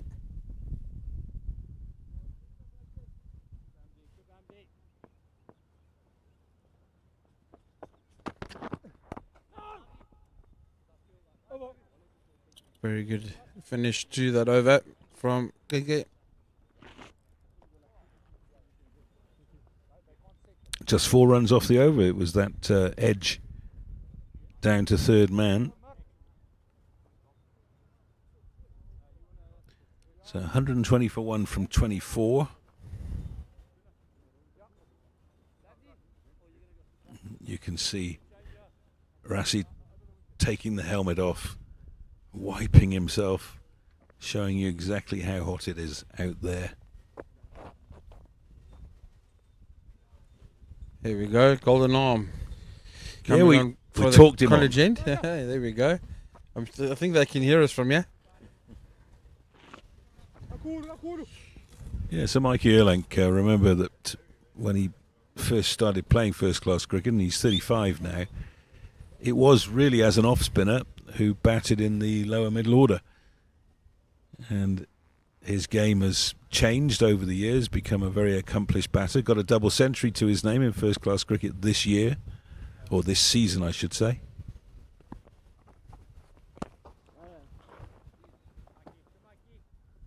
Go boys, go boy. Go Michael. Got me. You almost think they've got to go double spin here, Andy. Just for a little bit. See if that might create some opportunity or chance.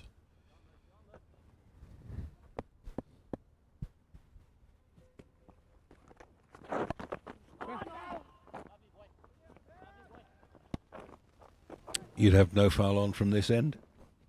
100% I'd have, yeah, no full. Maybe even, I know Jack Leeds also bowls.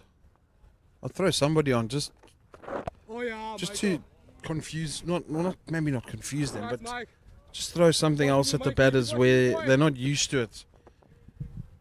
Just to change things up. That's a good shot. And 4 runs. Ziad Abrams diving to his left, but couldn't get there.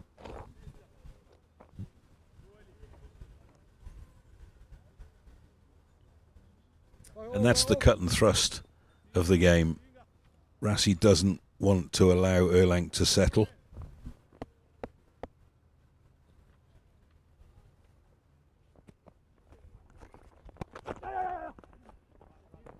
Yeah, very good single from these two.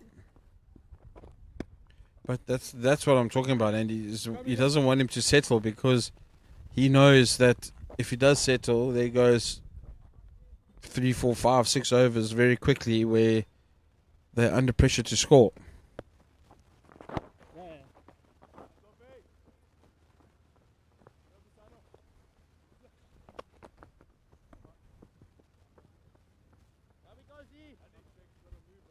So 7 runs off that over from Erlang. 127 for 1 at the halfway mark.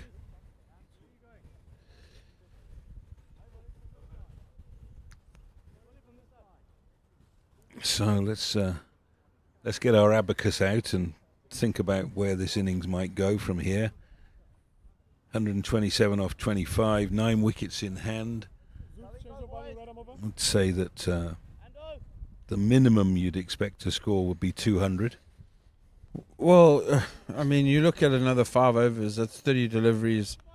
Let's say they get a run and ball, that's 157. They should be, in all honesty, 300, 330, along those lines. Abrams back in the attack. Especially where they all on the log. I mean, one's trying to get on top, the other one's trying to get off the bottom. So you almost, as the batting team, you now want to put them under pressure completely. So you want to try and get to 300, 330, 350 and assert some dominance, take some early wickets and then put them under scoreboard pressure. And look for that bonus point. And that's where I said to you in the morning before the toss happened, or after the toss happened, is if I was in the Lions side, I would probably say, guys, what about bowling first? If they make 150, 200, we know that we can chase it down before 40 overs. But they've obviously chose to bat first, so that scoreboard pressure does become relevant then.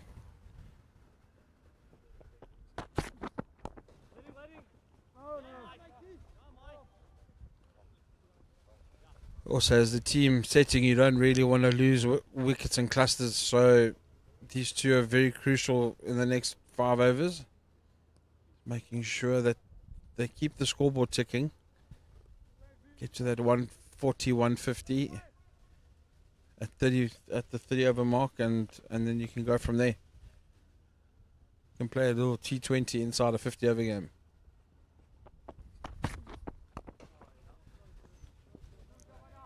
Hammers will be disappointed he didn't put that one away. This is the time of an innings when Ziad Abrams tends to bowl well. He was signed a few seasons ago as a death bowler, but also as a middle innings bowler when too many things are coming out in the middle of the bat.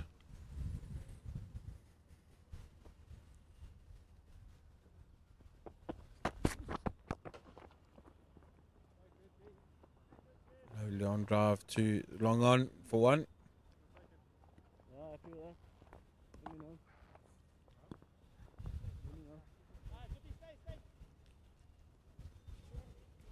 Ziad Abrams, of course, the nephew of my old mate Shafiq. You old enough to have played against Shafi? Yeah. A couple of B-side games. Played for the Proteas, off spinner, lower order batter.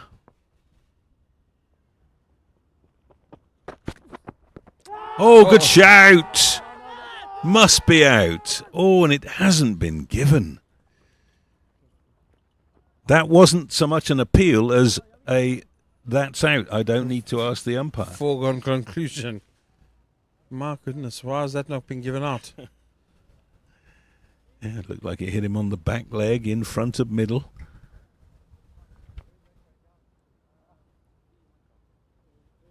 Maybe he got a scratch on it. Didn't look like it. That's the only thing I can think that saved him. Because umpire Patrick Jella was not moving at all. Well, just 1 run off the over. Very good comeback. from his first spell. Erlang to bowl his second. No, it's fine, Mike. There's it, boy. There's it, Mikey.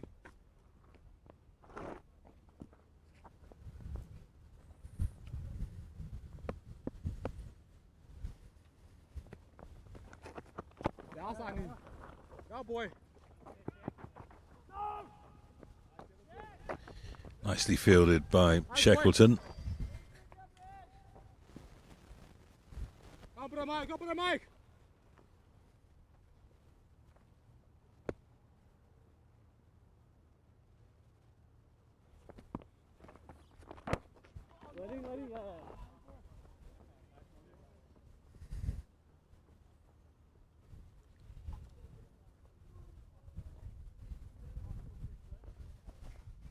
Come here, Michael.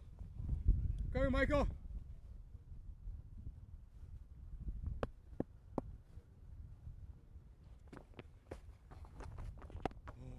Oh, well bowled, Marky Erlang. Yeah, saw him coming.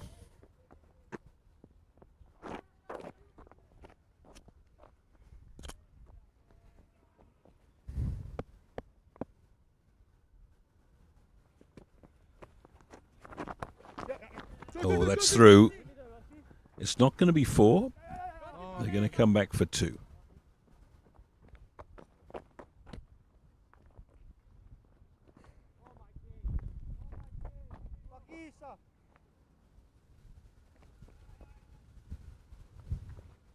Lan, Jones, lan.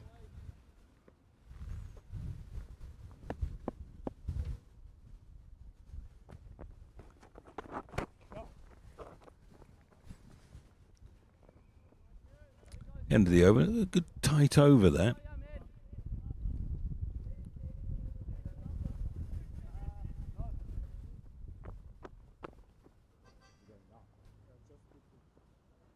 .27 gone, 134 for 1.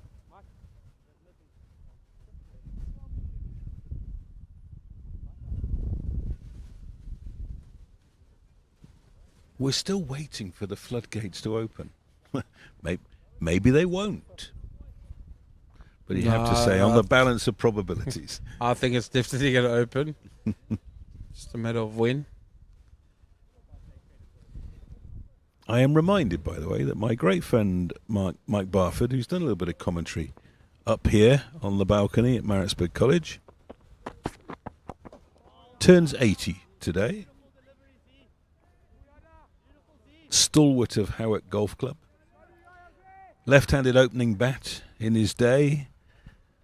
Played in Kenya and in England. So happy birthday, old friend.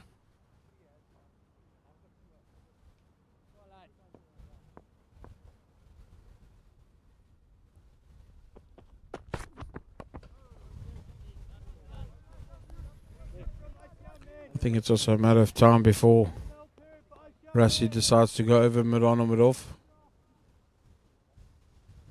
Just to give himself another one option.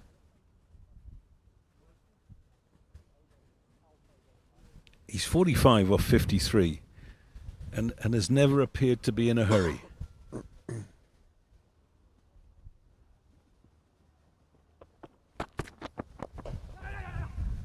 Oh, he's taken him on. Oh, Hardest would have loved that. I think Rassie was probably home.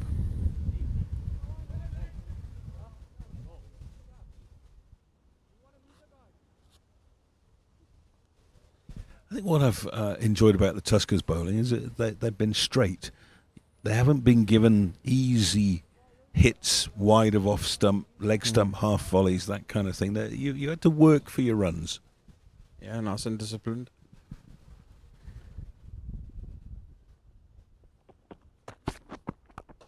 In the air and over the head of Jack Leese. They come back for 2. Sorry, that's Shackleton, the man chasing.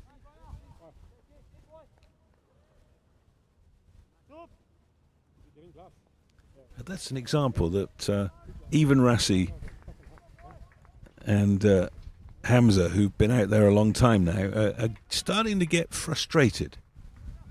Yeah, that's what I said to you. It's just a matter of time before one of them decides to go aerial.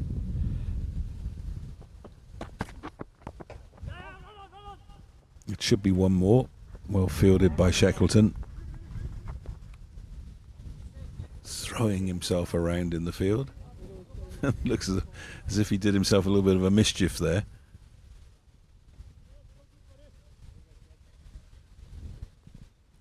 They've missed his runs this year with that shoulder operation. Yeah, what a pity.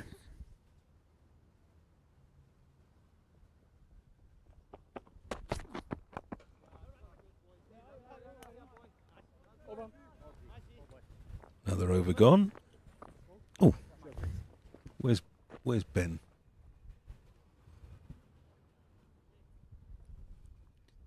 Never mind, we'll do another. So that is 138 for one. 4 runs off the over.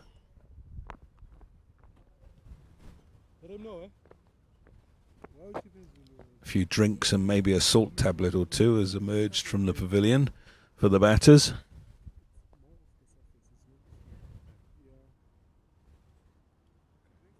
Okay, let's go, gents. Go, Rasi.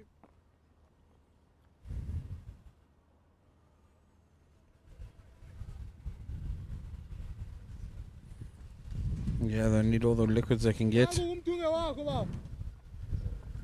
Yeah, here's Ben just in time for start of the next over. I'm going to step out.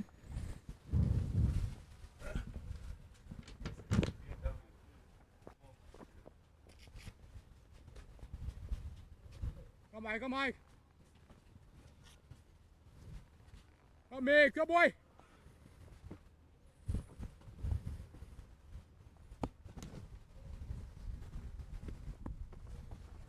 Down, Nisiki, down. Yeah, boy. Yeah, good fielding again from Shackleton. Good work, there, Shaky.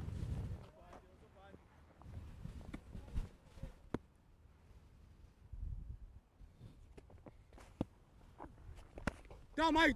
Michael. One down to long on for Hamza.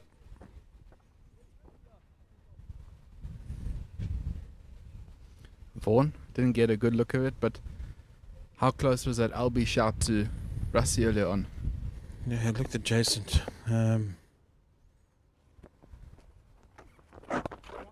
Almost feel that he's probably got an inside edge, or Nice, boy, nice. it might have been a little bit too high. Yeah, I actually went for a walkabout around the ground, and when it happened, the Tuskers guys seemed absolutely certain that it was out. They were really, really excited. Just feel that could be huge in the context of this game. We know Rassie what he's capable of towards the end of an innings. Good work, yeah, Mike. Yeah, they'll just need to keep going now. Try and take a half chance whenever it presents itself. Down. Played nicely down the ground by Van der Dussen. Good Mike, good Mike.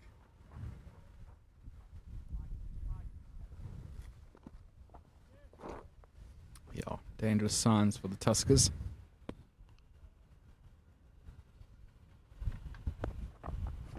Oh! Well played by Hamza. Down to that short third man area. End of the 29th. The Lions are 143 for 1.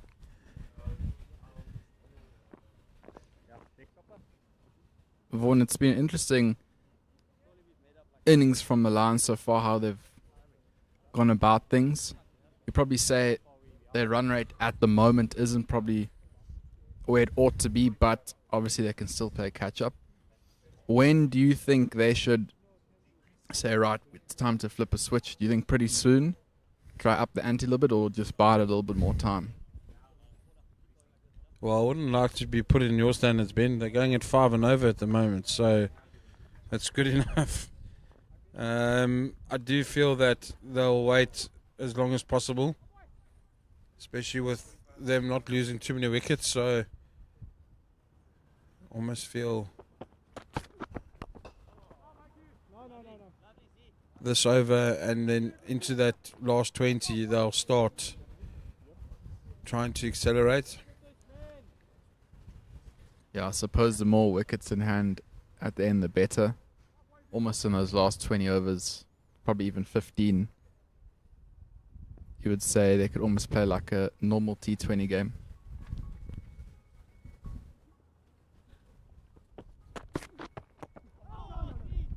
A ball from Abrahams, just hitting the seam. Getting it to nip back a little bit to Hamza. Yeah, Tuskers guys really toiling out there. It's such a hot day in Maritzburg. We're lucky enough up here to be in some shade. Having a walk around the ground, the players seem really, really overheated.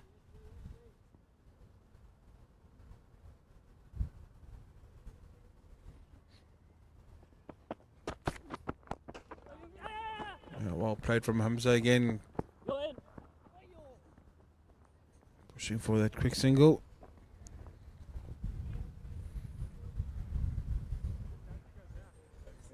Yeah, as a bowling team, this is probably the hardest part to look alive. Obviously, in the beginning, you're motivated, you want to take early wickets. At the end, you're wanting to restrict as many boundaries as possible, but in the middle, you can sort of go through the motions. It's important for Tuskers to keep upbeat and keep working hard out there. Good area from Abrams again.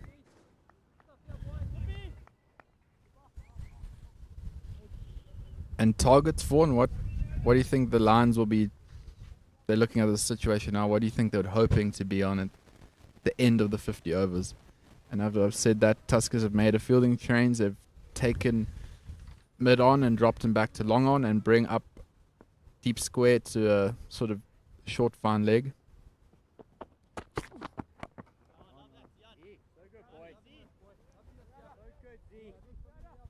Yeah, they probably want to try and get to 300, 350. They've got enough firepower in the change room to do so. It's a very good over from Abrahams. Glad he's brought up his fine leg. Still keeping that deep square out right next to the pavilion. Maybe.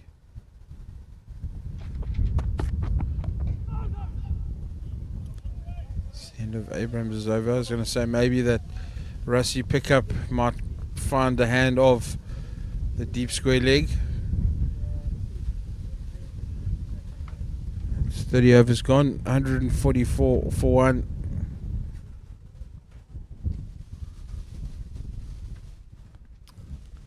Got quite a stiff breeze here in Maritzburg. Picking up a little bit more and more as the day goes along. Otherwise, it's a completely clear day.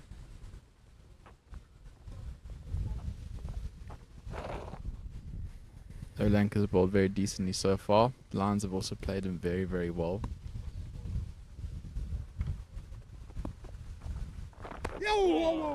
Hamza giving himself some room.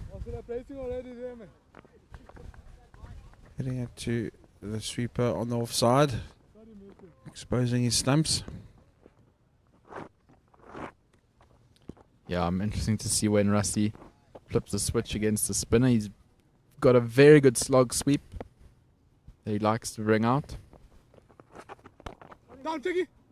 Good boys. Good Mike, good Mike.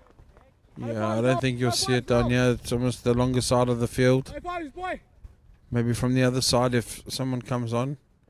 Hitting with the wind. Heading into that stiff breeze now. Down, Tiggy. High fives now, Mikey. Decent stuff from the Tuskers. They definitely haven't let it slip away at this point. Full toss set off. Van der Disson's legs. They'll stick with the one.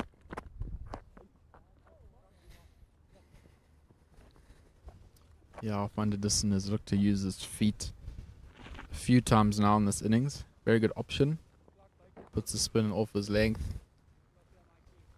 Very good for rotating strike as well.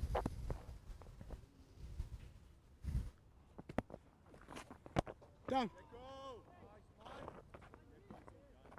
Very good over here from Marky Erlang. Using up all his experience. Varying that pace well. Oh, Mike. Well, nice boy. Yeah, it's a good over from Mike Erlang. Consistent. End of the 31st over, 146 for 1 are the DP World Lions. Shba Hamza 67 all out. Rusty van der Dussen 49 all out.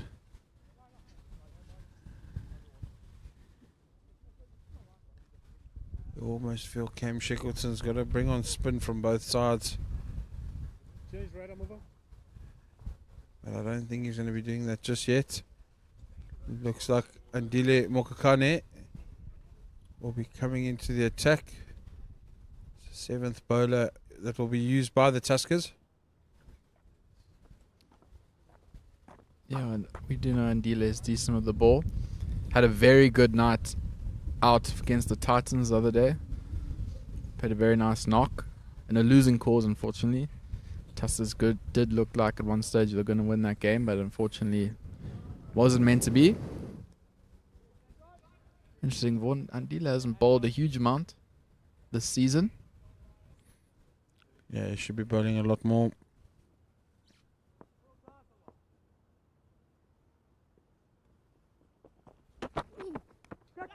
Oh, he's got the edge. He's got the edge of Van der Dussen on 49.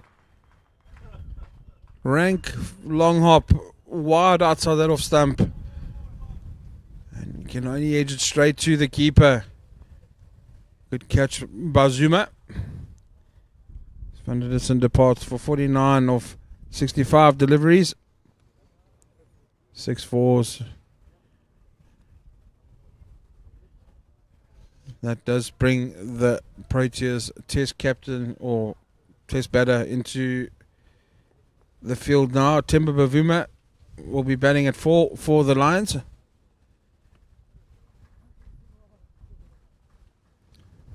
When one class player leaves, another one arrives, unfortunately for Tuskers, but that's a good wicket. And as you said, he needs to bowl more, Vaughan. He timely took a wicket. Yeah, Timber's got a bit of a job here to try get his team into a good position to win this game. And we don't really need to introduce him too much. Timber's such a well-known cricketer in South Africa, obviously captain of the Test side and one-day side. Has a huge pedigree with the bat and as a leader. Of course, was part of that famous win at Lords against Australia in the World Test Championship final last year.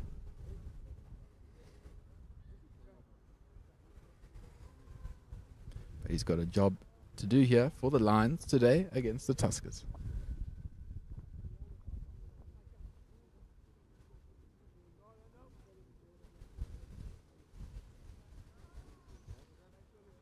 Yeah, I mean, the last thing you want to do is let Temba settle into his work quite quickly. If you can take another wicket here, Tuskers could put a little bit of pressure on the Lions. Just momentum, and you never know from there. So it's so important that they start well to Temba. He's such a good player. Yeah, Tim. That's all.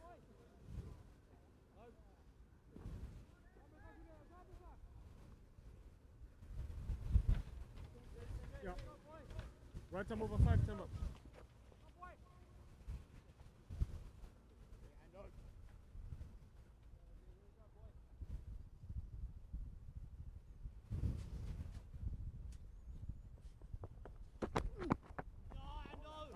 Good areas from Okikane.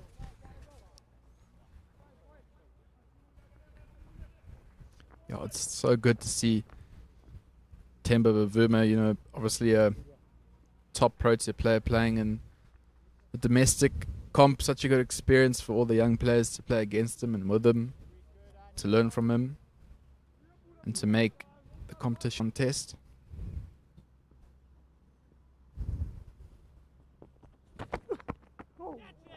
Oh, bit of extra bounce from Mokakane.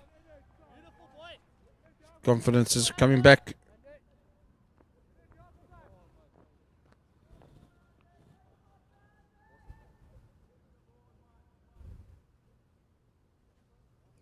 Yeah. Okane started the over really, really well. It would be quite incredible if he were able to get Rassi van der Dussen and Temba Bavuma in an over. He'll tell a lot of people about that if he were to do it. And unfortunately, he won't be able to do that. Still a very, very good over. Bavuma off the mark. An easy single to the cover sweeper.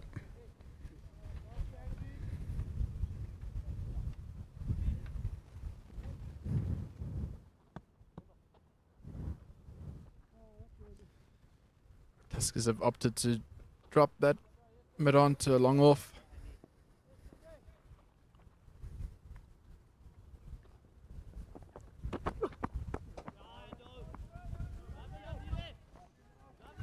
Great over from Andile, still the one to come. I want to finish well, really doing a job for his team, and for a man who doesn't bowl a lot, it's been mightily impressive. Not the tallest of guys, just a little bit of a skiddy character, gets through his action quite quickly. Quite awkward to face, I can imagine.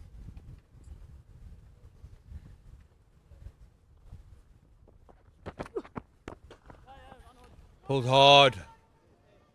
A lot of work for the long on to do, but in vain as it goes to the boundary for 4. Disappointing finish from Makane. Not the ideal ball. I mean, Sabre Hamza was a very, very good shot because it wasn't that short. With that boundary, it now brings the line score to 151 for 2 after 32 overs.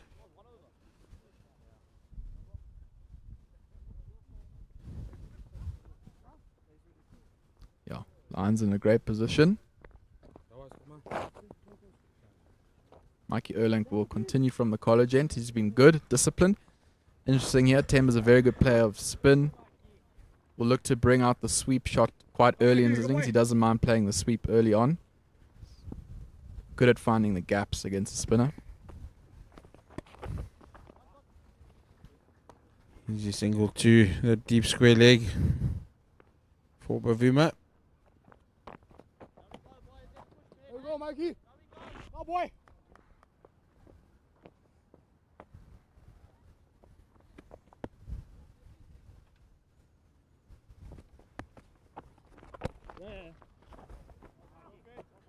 So nice, Mike. So nice, Mike. Good batting this from the Lions, this rotating strike.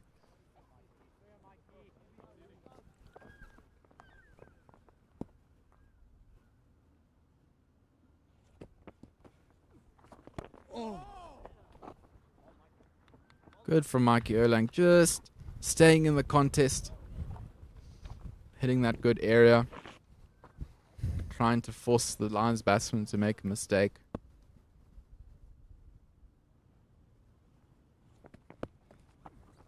Oh, Mike. And good from the Tuskers. Yeah. Hitting up base, boy.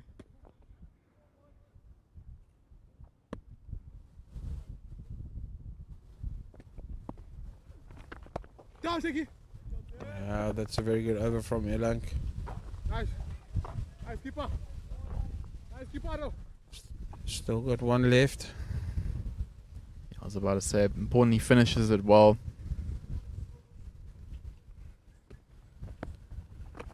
Down, Shaky. And he does.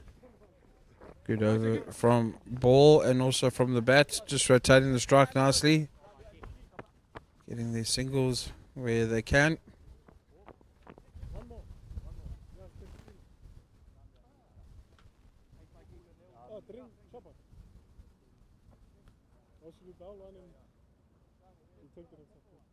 From Bongani Jele, that one more and then they'll take a drink. Probably much needed, Vaughan. Steaming out there. Must say, when I took a walk around the ground, Tuskers players did seem to be quite tired, struggling in the heat. Not easy out there, but of course, Lions will have to do the same. Fortunately, the umpires have to do the full 100 overs out there.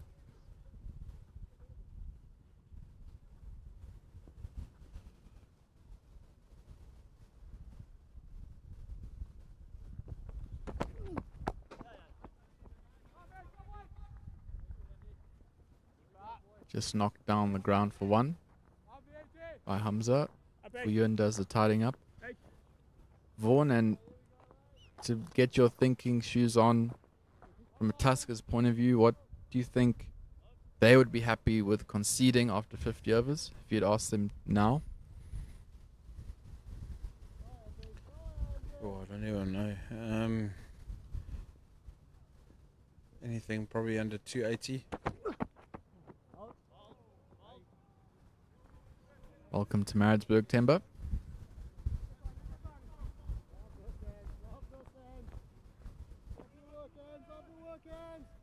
Yeah, you feel Tuskers do have to restrict them to around about that target, because we've known the Tuskers have really struggled with the bat this season. They did really well against Western Province in a really, really amazing game to watch.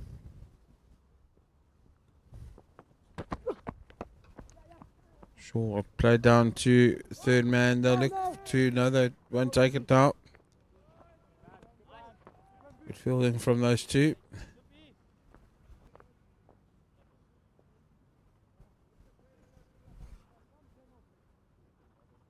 That's interesting. They keep putting the mid on, making him a long on to Hamza. Probably just respecting that he's in and he's playing very, very well. Sacrificing the one, trying to get the new bat on strike.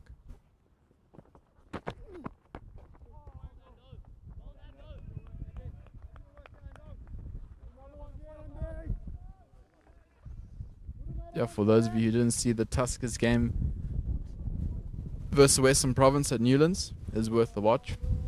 It's Tuskers' first win of the CSA one-day comp, and they won from a 6 off the last ball.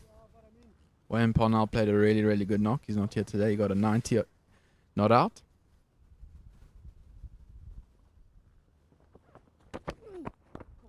Oh, there goes the bat. Almost the bat wanted to go with for a run.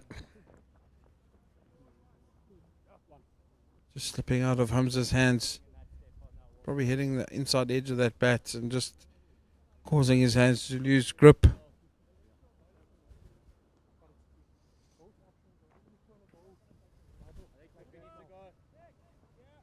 Must say, Dile certainly gets something to happen. He's just hitting a good length, just outside off. He's finding something in this flat surface.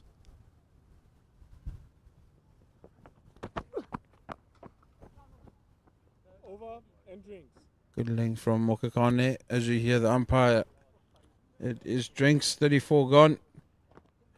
Light DP World Lines are 158 for 2. We'll be back with you shortly.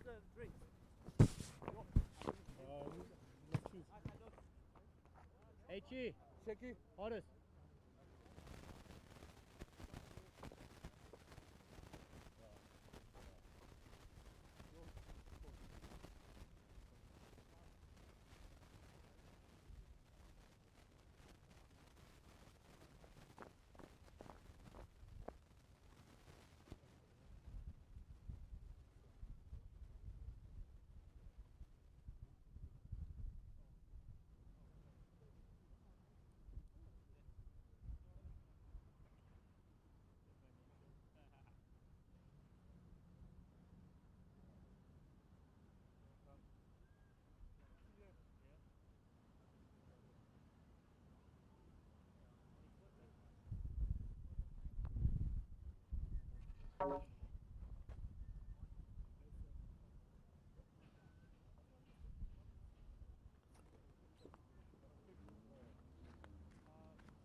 Well, see Casey there, right? We're going back.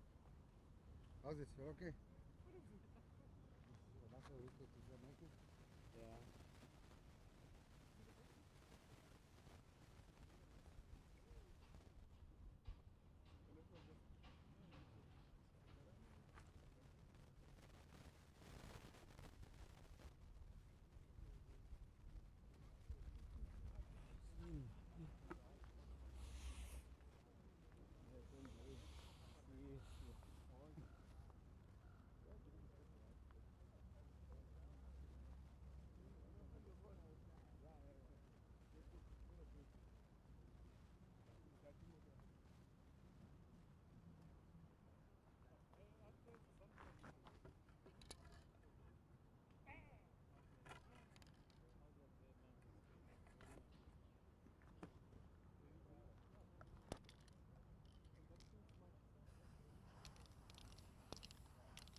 I think I can upright six.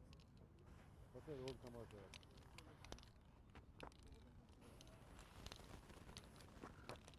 Coming? Yeah, that's me. Yeah, this one is so right. Yeah, that's right.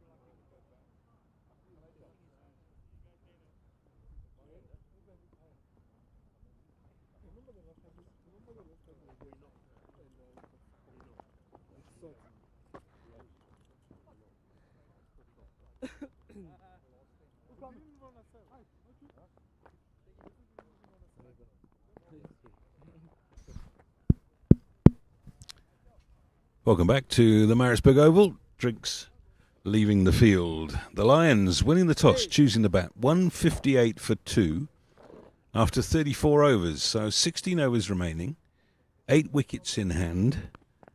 And we've been talking about when are the floodgates going to open. But the Lions seem quite happy moving along the way they are at the moment.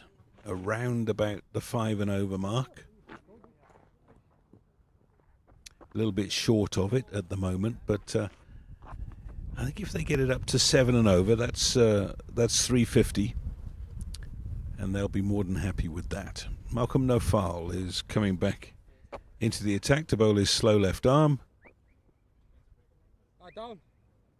and he replaces Mikey Erlang, who bowled a good little spell of offies. 5 overs for 24, not to be sniffed at in the middle part of the innings.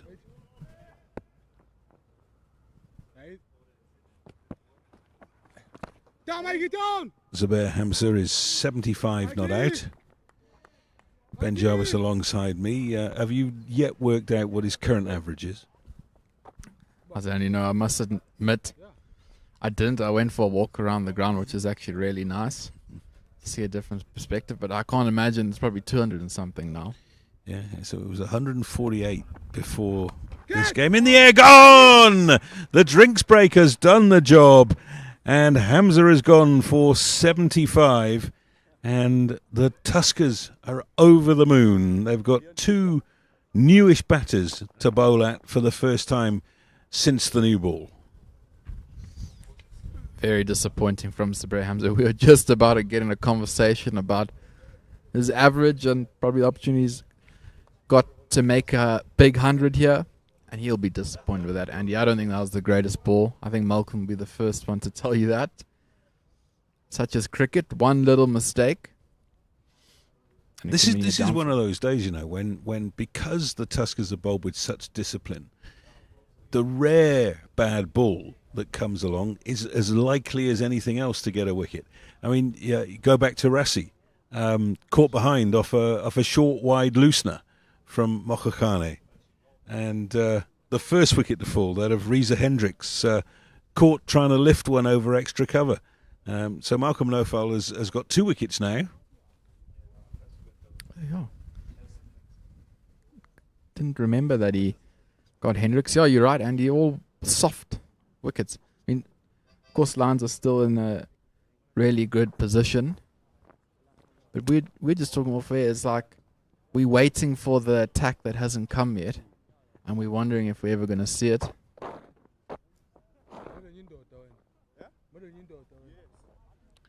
The catcher, by the way, the captain, Cameron Shackleton, who I suppose you'd say his preferred position is wicket-keeper, coming back from injury, decides to give the gloves to Zuma, and Shackleton has been magnificent in the field.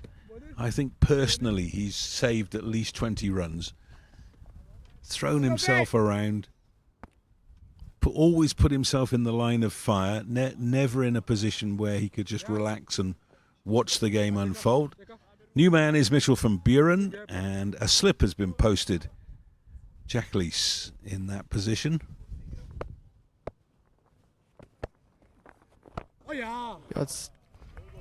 I recently discovered that going for a walk, you get a different perspective. You often get rid of the players and the general vibe out there. Through the gap, should pick up a couple here. Yeah, Temba's rapid between wickets. Ziad Abrams with a throw that went soaring over the head of Nofal at the stumps. Fortunately, there was good backing up. Anyway, getting back to my point, I just think, you know, we were a little bit surprised he was elected captain today, but I think we probably see why. They're seeing something in him for the future, for sure. He's still young. He's obviously well respected in the dressing room. And there he goes again, leading by example, Andy, which I think is important. Yeah, he's 24 years old. He's a St. Stithians old boy. That's the end of the over from Nofal, a successful one.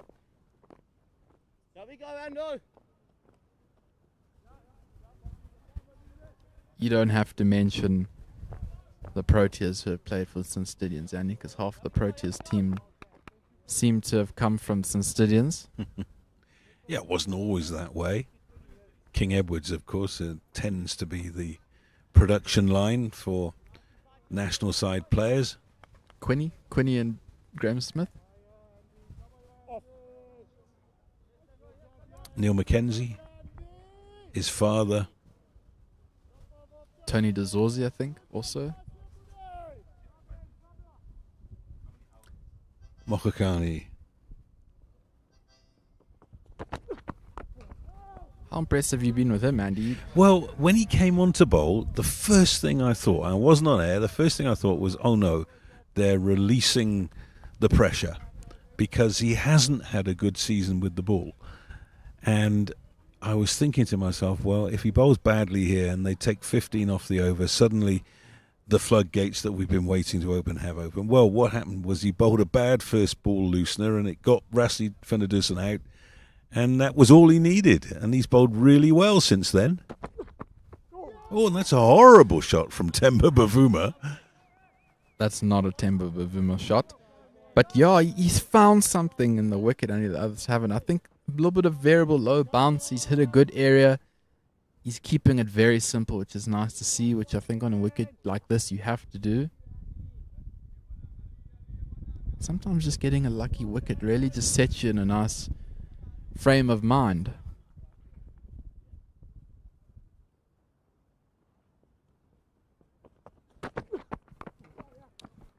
I think what I've been impressed by is that, they've given away the extra run there, and Temba's been hit on the bat on the way through, so they're not to throw there.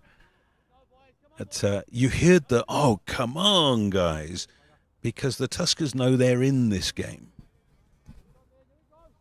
Yeah, and the wicket's flat, not doing anything, but it seems hard to create big shots because it's quite slow. So nice ones and twos are quite easy, but to force this is quite difficult. So yeah, Tuskers put in the right area there. They are in this contest. But Temba's strength is those quick ones and twos, so that they're going to have to be aware of that, how he gets most of his runs.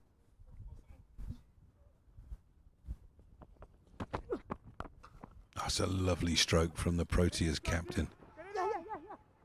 Yeah. It was always going to be two. The two batsmen I would love to see batting together, purely because of running in wickets. It would take it to a new level. Is Temba and the Tuskers wicketkeeper Andy and Tando Zuma. I think the amount of quick singles and twos they would get would be unbelievable. Yeah, just going back to that shot from Temba, just stood up tall, played it with a straight bat. Lovely to watch.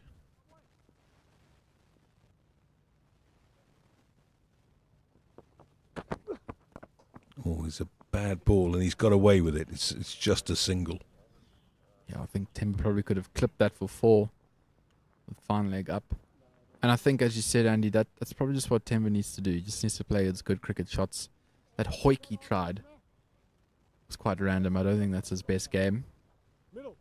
And that back foot punchy play that you're admiring is what makes him so appealing to watch, especially in Test match cricket.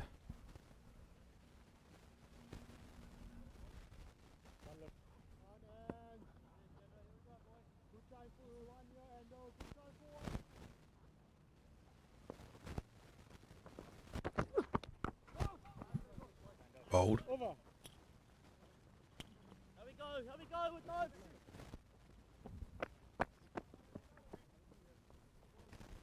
That's the end of the over. 36 overs have been bowled. Lines 165 for 3. Looks like Malcolm Nufal will continue from the college end. Yeah, no foul. 5 overs, 2 for 21. That's how well he's bowled.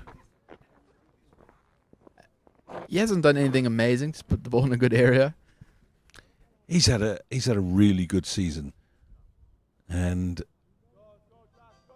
I'm sure there were times in the last 2 or 3 years where he was probably thinking, well, maybe first class cricket isn't for me. But he's really broken through, made a career best in 4-day cricket against the Dolphins before Christmas, and he's kicked on from there. He's made runs aplenty in all of the formats. Interesting. Tuskers here don't have got deep in wicket, but not a deep square to Temba. That sweep shot for Temba is definitely on the cards here. It's one of his preferred shots. There's that little quick single that you're talking about. We did a lot of women's cricket over the last fortnight, Ben, and that little rotation of the strike, that's what the ladies need to learn.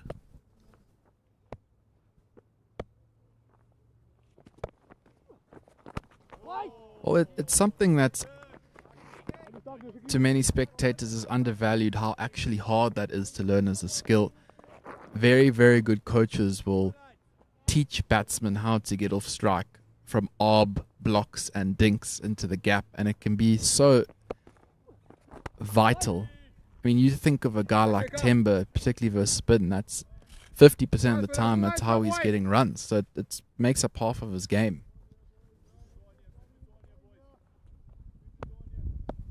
No foul has sent mid-on back to long on now.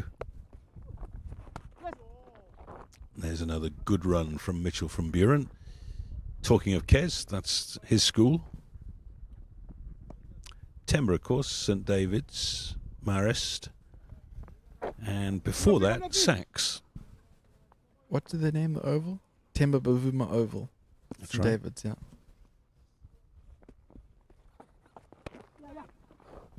Lovely batting. End of the over.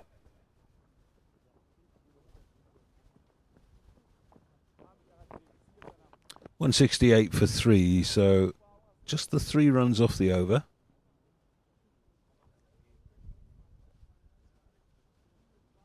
They've scored. Let me check my figures here. They've scored 69 runs in 17 overs. And that's how well the Tuskers have bowled. And be ashamed to see them not finish off that work really well. I think that's the important thing. They've done all the hard work to get in a position to put the Lions under a bit of pressure, and they need to keep going, because we know in this modern day era, Andy, 2 or 3 bad overs and then all that hard work can just flip.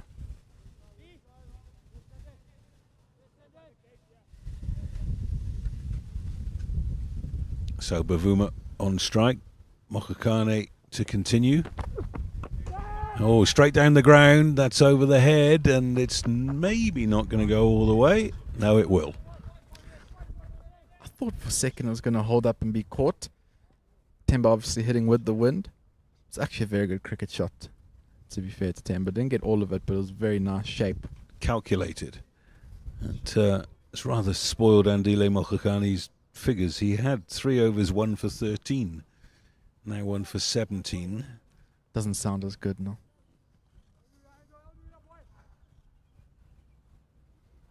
But what he needs to do now, when you go for a boundary, first ball or second ball, you've got to find a way to get through the over. What you don't want is to give up 2 or 3 boundaries in this kind of scenario where, however existential, there is pressure on the Lions. They know that they haven't got as many runs as they ought to have got. And I think you can see that with the way Temba's come out and played. There's been a few shots in anger. For sure, he knows the situation. He's so experienced and knows his game so well. He'll probably know what they need to get. He'll have an idea in mind, especially assessing the wicket.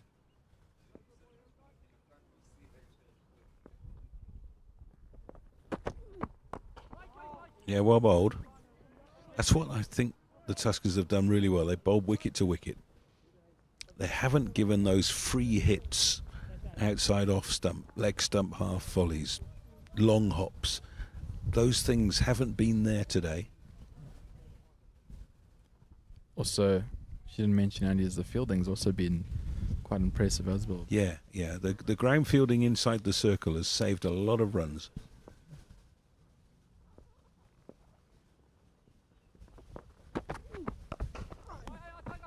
That's well bowled by Mokakane. He saw him coming, dropped it just a little bit short. Whoops.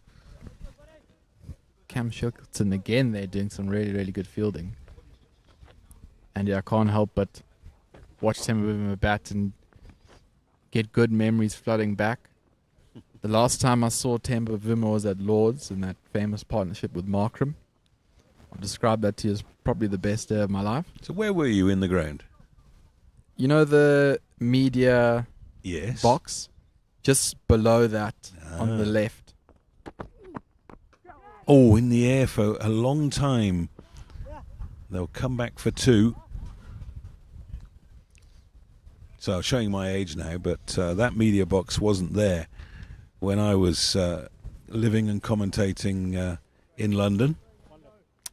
And we used to have a media box at to the left-hand side of the main pavilion, if you're looking from the pavilion, under the roof, and it was a terrible spot for the written media, because it was at mid-wicket or third man or fine leg, depending on who was batting. So you were never behind the arm. End of the over, and it is 177 for 3. I was lucky enough to be commentating, and because we were commentary, they put us in the pavilion in the north turret, and we were behind the arm but quite high. Now somebody decided we can't carry on like this, we need a proper press box, and they built that monstrosity, which looks like a UFO. Well, I was going to say, Andy, Lord's is magnificent, almost flawless. But you have to say the media box does it really random. But let me then give you the insight from the Fourth Estate point of view. From the outside, it is an eyesore, And I can't imagine what the members who sit in the pavilion have to look at it all day must think about it. They must hate it. But a couple of years ago, I went back for a cricket call reunion, and I spent a day going around the ground, and I went into the new press box and did a little bit of commentary. And I have to say that from the inside, it is magnificent. It's perfectly in place. There are spots for the written media, for the broadcast media. The catering is excellent. The access is controlled, so you're not getting people sort of wandering in off the street and disturbing the Fourth Estate. And it's a real dichotomy, because I still hate the way that it looks from the outside. But I have to say, if I was living and working in Britain today, I would love going to Lord's because of that facility. Yeah, well bowled. Darren de Pavillon get back in the attack. Little bit of a slower ball there to Mitchell van Buren. Yeah, and yeah, I absolutely love Lords. I have been in the media box as well on a tour. Thought it was amazing. But yeah, that day 3 at Lords felt like you're in South Africa. But anyone who tells you that England is cold and London never gets hot, I can tell you for free, it can get hotter than hot. The steam comes off the Thames and drifts across the old town. It's another slower ball, well bowled, nice and full. And the only way to rehydrate is with a good glass of Pimm's. It's not the only way. Water. Beer.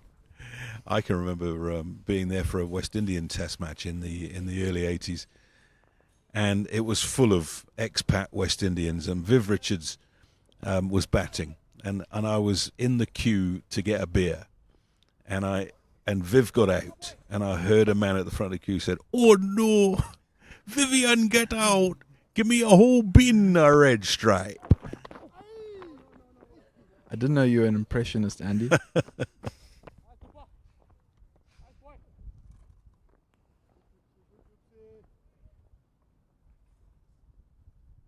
I thought when they brought back the Pavillon into the strike, it might play into Lions' hands a little bit. The reason I say that is because the wicket's probably not the quickest. I just thought a bit of extra pace, especially for Temba, just to guide it and work it. But he's done well, the Pavillon. He's taken the pace off.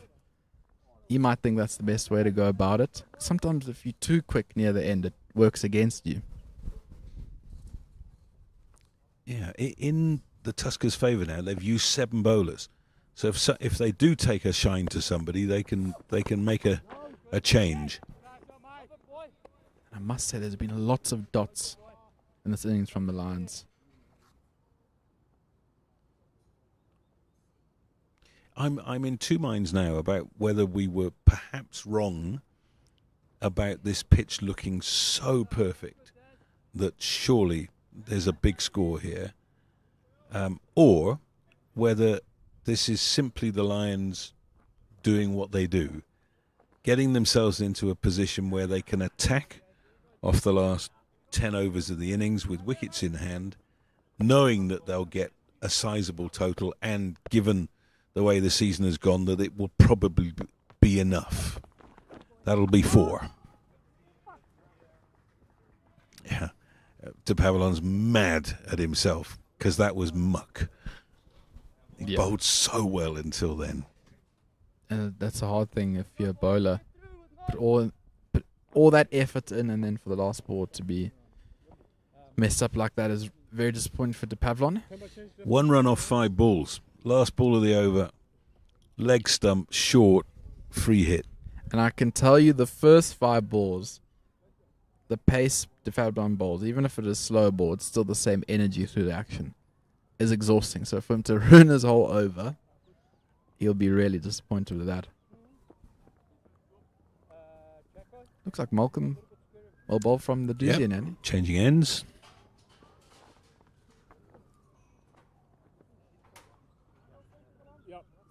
Two for 24 now off 6. And he'll be bowling to Temba. Watch the deep square region for the sweep shot and slog sweep. Also, if anything's half short from Malcolm, Temba will latch onto it and potentially try hit it on that grass bank next to the pavilion. Just moving cover on the boundary squarer. He's got mid-wicket in front of the pavilion. Temba happy with one. And he's got a long off. He's got 6 men inside the circle. That's interesting. Brave. I don't know. I don't mind that. You know, if they hit a boundary, they move them back. But I feel like right now, let them try. I think they're reaping the rewards of a good, sustained period of tight bowling. And they've said, right, we can afford an extra man inside the circle. Let's try and keep the pressure on. Let's make them work for the runs. And if they get away and hit a boundary or two, then drop the field back, drop another guy back. You know, I feel in this situation it's actually fine. And as we've said that, he's dropped mid on to long off. Long on, my bad. And that'll be where it'll be fielded.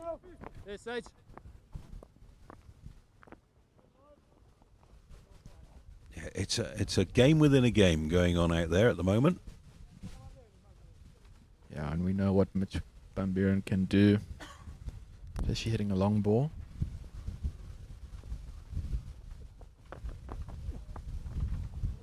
There's the sweep that you were waiting for from Temba.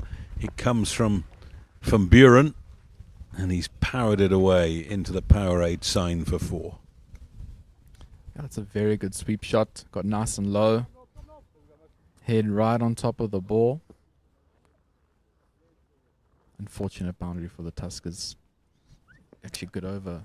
Van Buren's going to be keeping wicket for the Lions when it's their turn in the field, with a late injury change.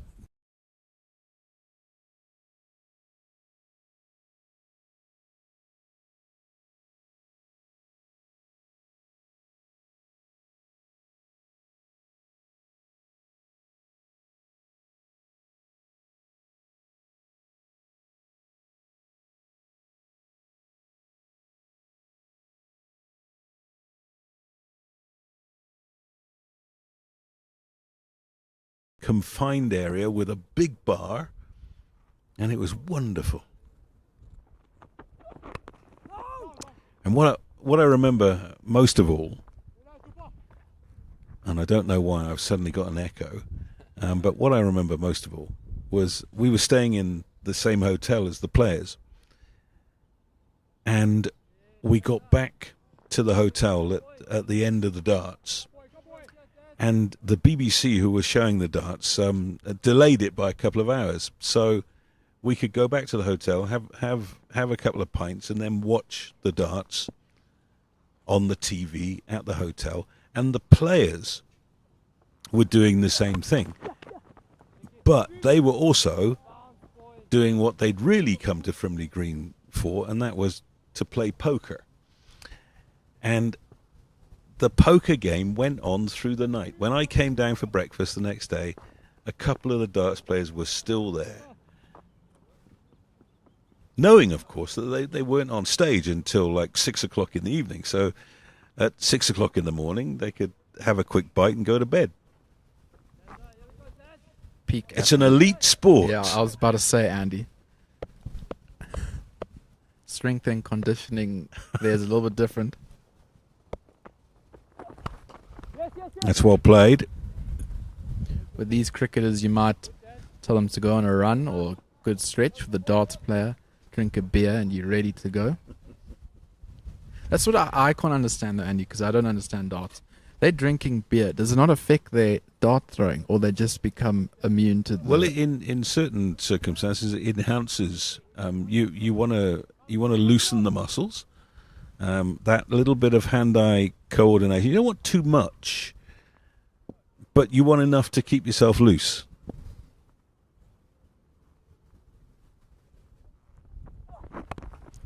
I've never heard alcohol enhancing sports Well, no, performance. there was a snooker player, a Canadian snooker player called Bill Werbenek, who actually had a doctor's prescription for lager because it helped him concentrate, it helped his cueing action, and he didn't get nervous if he was allowed to keep up his alcohol levels with his pint of lager. And over the course of a long session of snooker, he'd drink 4 or 5 pints. And he was a big man.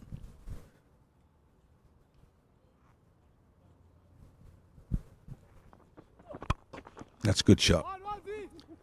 They might push for 2 here. That's good fielding from Ziad Abrams. In the end, he made good ground to the ball, and Temba knew that there was only 1. Andy, I have to question a doctor that prescribes lager. Well, you see, the alternative was beta blockers, which are still a thing today. But beta blockers were regarded as an illegal stimulant, whereas alcohol wasn't.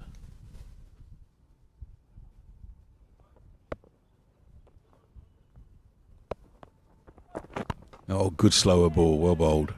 Such a good over from De Pavlon.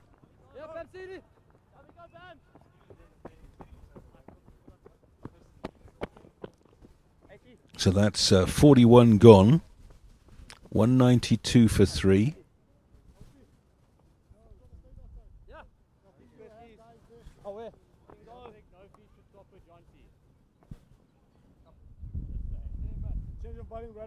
De Pavlon now 7 overs, 2 maidens, none for 21. That really is excellent on a pitch like this. And you have to say, I mean, I think at the beginning it looked quite comfortable for the lines of the ball coming on, but it seems like a grind at the moment. I mean, even Temba, he's had to work hard for his run so far. Hasn't been straightforward. Testament to how the Tuskers are bowling.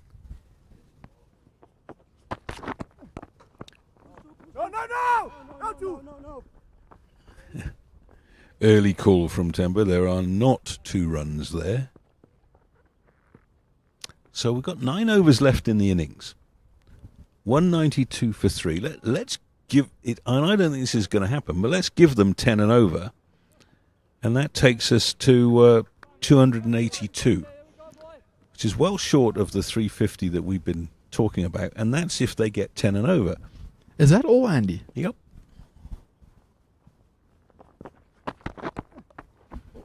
Again, added the grunt.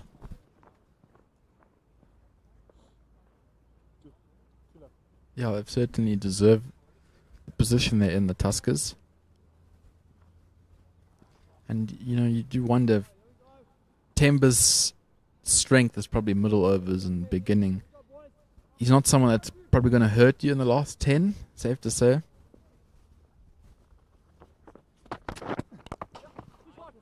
One more. Yeah, you just feel if Lions got that 350 score, there's no way of the Tuskers chasing that, but I think Tuskers now have a slight chance here.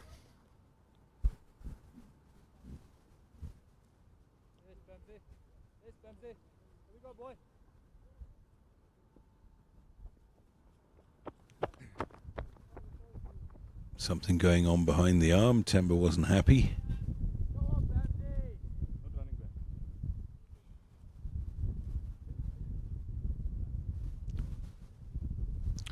Mokhakani now 4 overs, 1 for 22, and it really is a great contribution to this overall team effort. Yeah, a bonus for Tuskers. Probably searching for a few overs from someone. Should just be 1.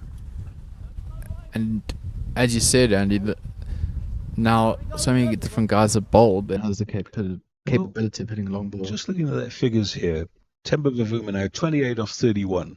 He's hit 1 boundary in the time that he's been out there. Mitchell van Buren is 18 off 24 with 2 boundaries. So what the Tuskers have done really well in this innings is that they haven't given away free hits. And that's why De Pavlin was so annoyed when he bowled that bad ball a couple of overs ago. That's a wide. And there, for me, is Mitch van Buren's first real intent of trying to hit the long ball. So I think they must have had a discussion. I mean, they've got 7 wickets in hand, so it's almost a free for all. You almost feel maybe Temba has to play second fiddle and just get Mitch van Buren on strike. He needs to get a few away just to get in the rhythm of hitting the long ball. Just interrogating the scorecard, 5 wides, that was the 5th. And there was 1 4 byes where Tando Zuma let one go. No! So it shows you how disciplined they've been. And of those 5 wides, I think only 1 was an offside wide. And a leg side wide in one-day cricket, you can forgive anyone because it doesn't have to be very wide to be given. And yeah, I've coached the under 14 D team, and the opposition total was 87, and my team bowled 47 wide. So it's safe to say Tuskers are doing a little bit better. Did they win? We actually did go on to win that game. Just 1 down to Bamanye Kenge. And I could be correct in saying I have to go look at the game later in my record. I think they ended up bowling a few more extras than us, and we won the game, which is amazing.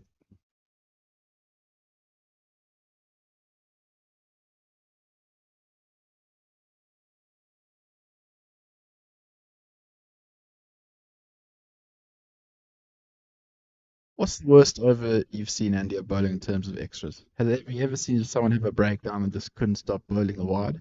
Several times, yeah. At all levels of the game. I'll tell you a story just now.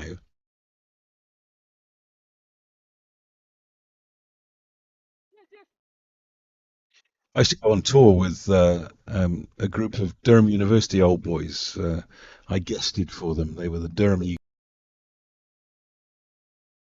who opened the bowling, called Dave Gavagan, and he was our cutting edge. And the following year we came on tour, and he didn't want to take the new ball, and we said, well, why not? He says, I've lost it. I said, what do you mean you've lost it? He says, I can't let it go. And we talked him on, and he bowled a 19 ball over. He couldn't let it go. He had what they call dartitis. And it either went over the wicketkeeper's head or it hit himself on the foot.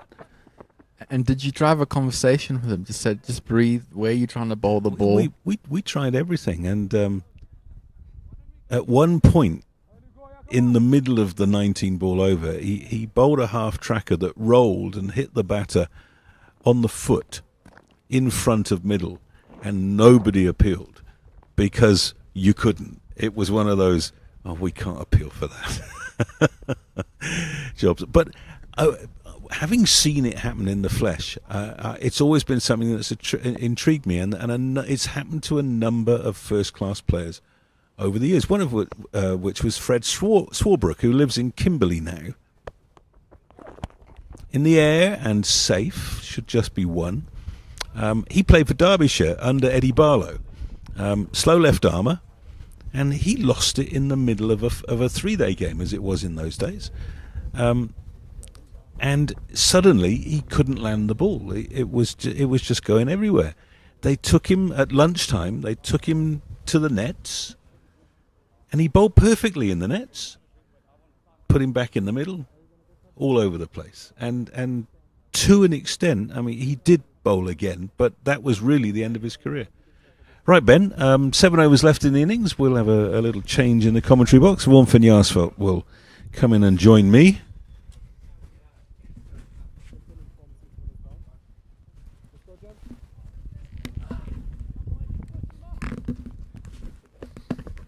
So the 200 came up in that over. They got 7 off it, 206 for 3. 7 overs remaining, 7 wickets in hand. We were talking, Vaughan, about people who lose it with bowling for no apparent reason. You ever been in a game with one of those? Too many times. I can tell it's happened more than once. Too many times. I'm not going to mention any names. Don't want to embarrass anybody, but yeah, I've experienced a few of those. There was one at school. What was I in grade 7 9 or matric? I think I was in matric. One of the young fast bowlers coming through. So there you go. Take the new ball. I was keeping because Dane Villas broke his finger. Andile Mokakani bowling to Mitchell van Buren. Picks up 1. So I was keeping, and I said to the captain, well, give him the new ball and let's go. 4th over. I think we had about 17 or 18 deliveries. Where, yeah, I think I caught 2. Caught 2. Nice little slower ball there. They're going to push for 2. They are not going. That's nicely fielded by the 36-year-old Hardisfillion coming off the boundary. Yeah, I had a lot of double bounces, triple bounces, some rolls. Yeah, it was it was very interesting to see. Couldn't stop laughing after about the 12th or 13th delivery anyway.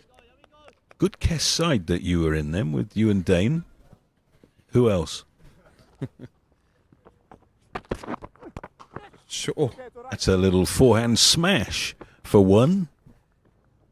Down the line for 15 love. Myself, Dane, Blake Snowman, Richard Cameron, Richard Dasneves. Gentleman I went and played in New Zealand for a bit, Matthew Wood. Who else was there?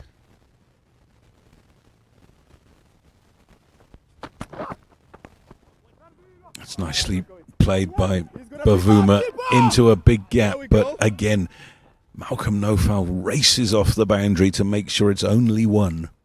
You can see the passion that the Tuskers are putting into this fielding performance. Yeah, it's good to see. Yes. Good to see that the bowlers are still bowling with that discipline and using the variations and asking the batters to go big. There is a fielder down under the tree. That'll be 1 more. And the Tuskers will be more than happy to give away a run a ball here. It's the boundaries they don't want.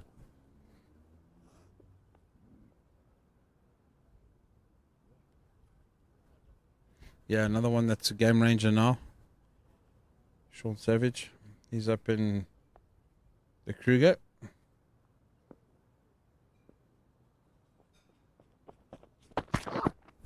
Oh, that's an enormous hit. Going for 4. That's into the tree, and if it's hit the tree, it's 4. Yeah, and there is the sign from the umpire. It's one of the lovely rules. Oh, you gotta love it. This tree has been here as long as this ground has been here, and it has always been the rule that if it hits the tree, it is not 6, it is 4. Well, I wonder how significant those 2 runs might be. I think you never know.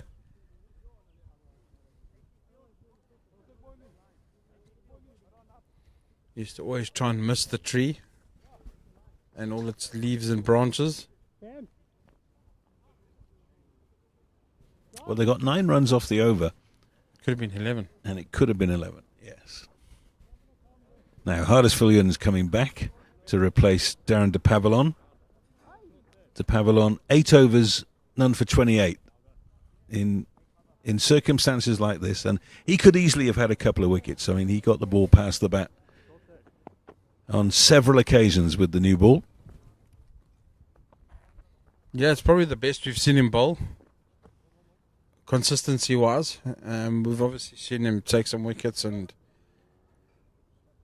and bowl fast during other games, but today it's just been different, and that's what he brings. He brings that line, that length, but with some pace, and it's good to see that. Interesting to see that Hardis is going round the wicket to the right-handers. I think he doesn't want to give Mitchell van Buren any arcway to hit leg side. In the air. There's a man under it. No foul. Takes the catch. And that is the end of Mitchell van Buren. That's exactly what I was saying. Try and get them to hit out into that offside. Nice when a plan comes together. So van Buren goes for 25 of 32 deliveries. And that included 2 boundaries. Delano Potgieter coming to the crease now to join Bavuma. Comes in with the score at 215 for 4. The run rate has dropped below 5.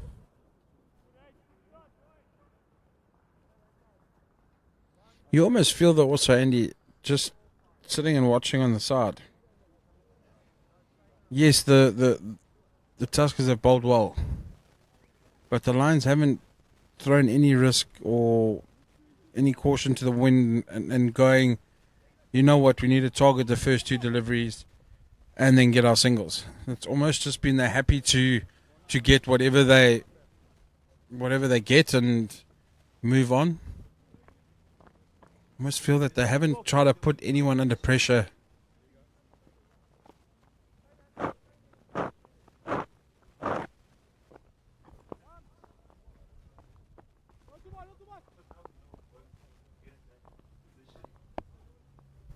So left-hander.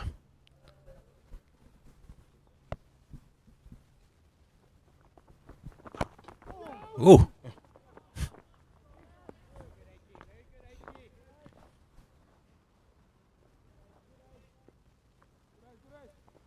Almost getting underneath the bat of Potgieter.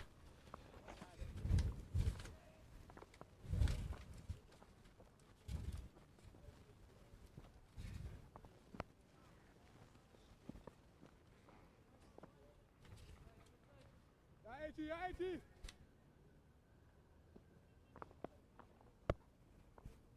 28 years old, Delano. Went to Maria Filyun in Alberton.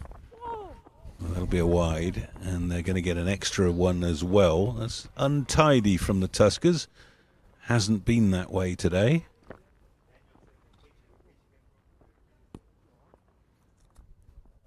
Yeah, the bowler also went to that school, I think, if I'm not mistaken. Let me check that for you. Yeah, I think you're right. Yeah.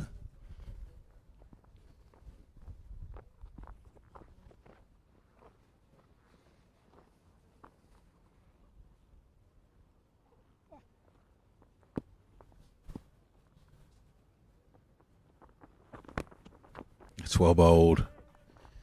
So Huddersfield bowling to a plan here and putting it into action. This is brilliant from him.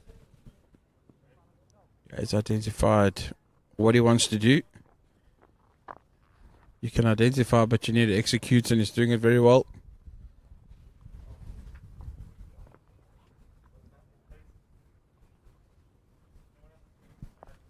Two singles and a wicket off the over.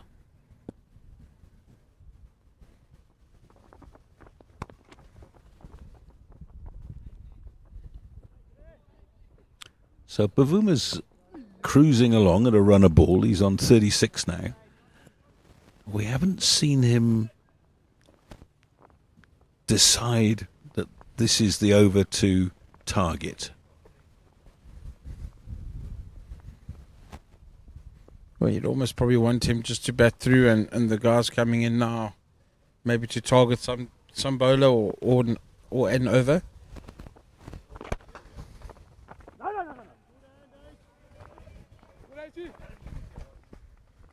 Seventh ball of the over coming up because of the wide. Cricketers are superstitious people. Things tend to happen off the 7th ball of overs.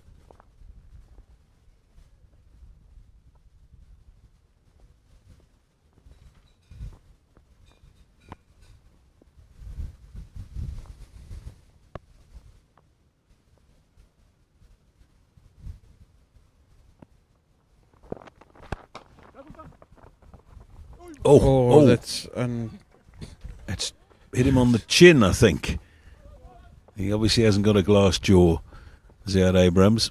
So, end of the over, and a very good one from Huddersfield Union. Just 4 runs off it, and the wicket of Mitchell van Buren.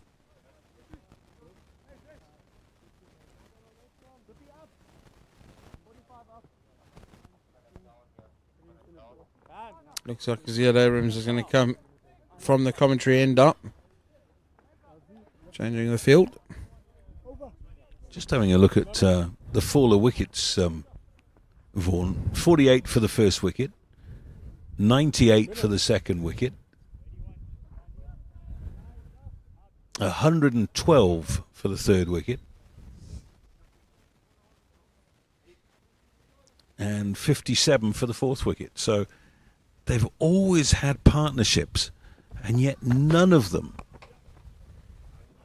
have ever felt that they were in a position where they could cast caution to the wind. Well, that's what I'm saying, and it almost just feels that they're happy to go a single a ball. They haven't targeted anybody. They haven't decided, you know what, if the field is up, obviously now it's different. I mean, Abrams has got a clear plan where he wants to bowl, but they haven't looked to even scare the boundary. And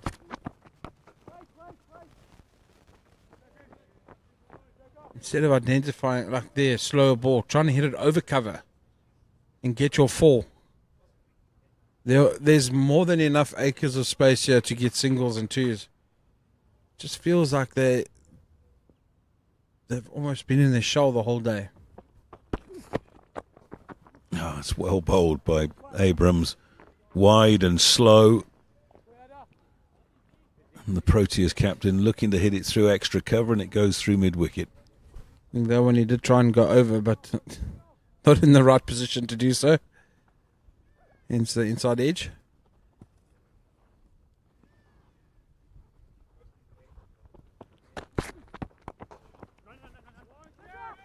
Should just be one more for Pochita.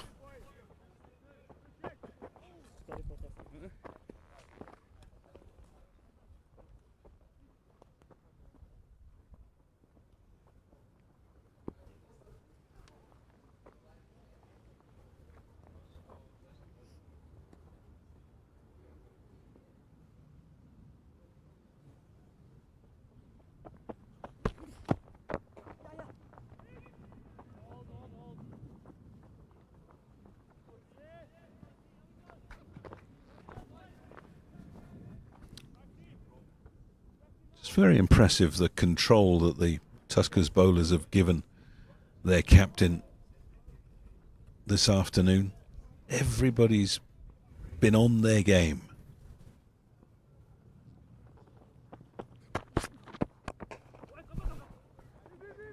Yeah, quite happy to hang on to the ball, Jack Lees. No reason to give away overthrows at this stage.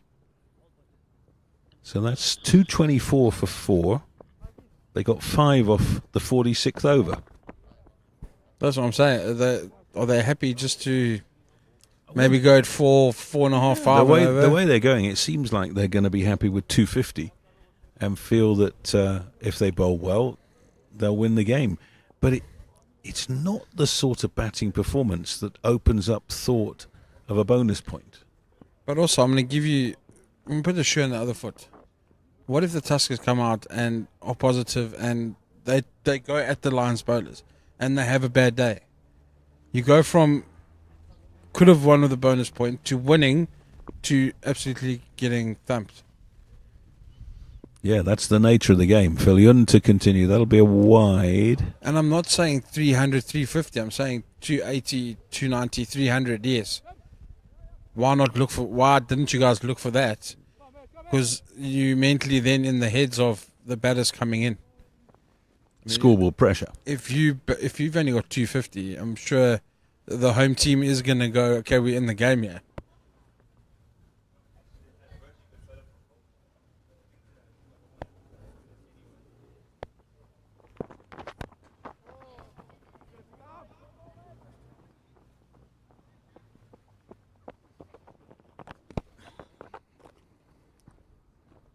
I mean, the Tuskers don't have...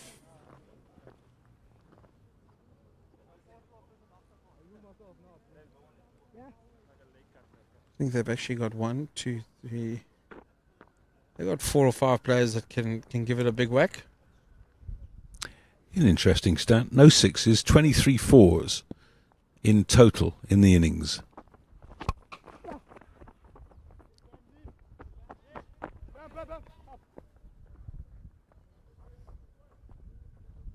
And in this modern game where you expect power play overs to go at 8 and 9 and 10, it's almost been an old-fashioned game of one-day cricket. Or what is that? 80, 90 runs in fours? Yep.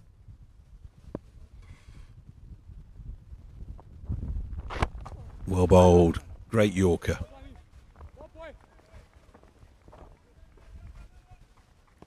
Normally there's some batters that hit 3 or 4 or 5 sixes.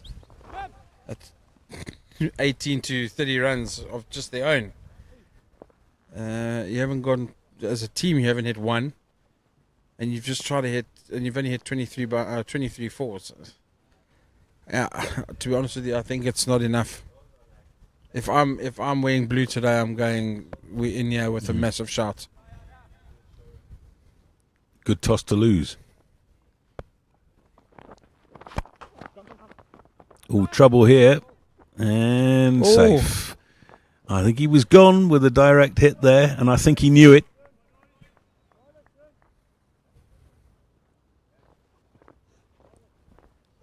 I mean, you can tell me, you've got your book here. End of the 39th or 40th over. What were they on? 40th over, 189 for 3. No, too little. I'm sorry. I'm telling you now, that's too little. You had 7 wickets in hand.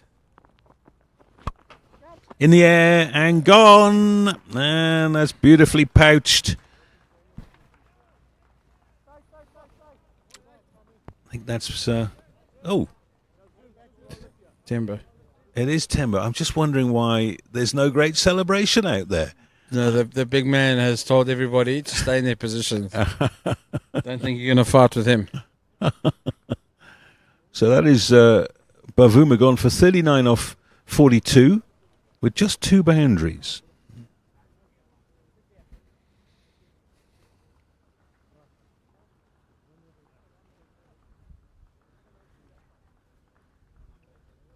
I don't think I've ever seen that. The bowler just standing there saying, boys, it's just the wicket of the Proteas, captain. It doesn't matter. Yeah, he put both hands up and said, stay, stay, stay. I don't think anyone's going to fight with him, though.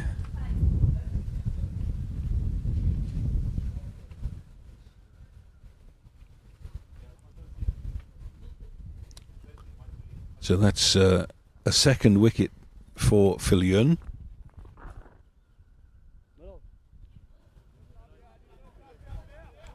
Swanepoel coming to the wicket now.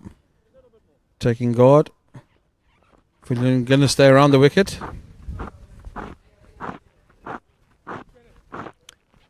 "27-year-old all-rounder.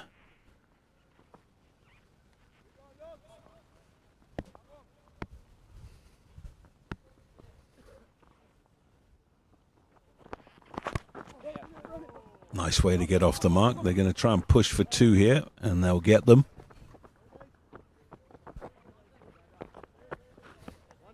Lovely placement there. So 6 runs and a wicket off the over. 230 for 5. We got 3 overs left. So at 250, the way they've been playing, you'd have to say, well, 250 would be good. And the fielding side would feel maybe we can keep it to 245. Well, I was just going to say, no, 10 and over gives you 265. They're not going at 10 and over. Nope. They're not going at 8 and over. They're not going at 6 and over. They're going at between 4 and 5.5. So as a fielding team, you're probably shouting to everybody and saying 240, 245, you're in the game. All 4 runs. As I say that, it goes for 4. Well, that's Ziad Abrams with the modern ploy of full and wide. And the toe end of the bat slices it down to straight third man. Third man was inside the circle. So that was always 4. Yeah, he's made a change already. Square leg up. He's asking De Pavillon to stay on the boundary.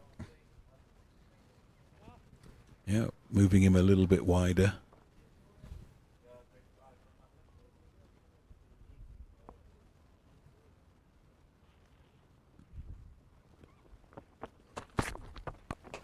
In the air and safe. Chance of 2 here as Phil Yun picks it up on the boundary with one of those enormous mitts. Very skillful. On the bounce, catching it with one hand. It could have been embarrassing. Yeah, it could have been. So chance of a big over here for the Lions. They've taken 6 off the first 2.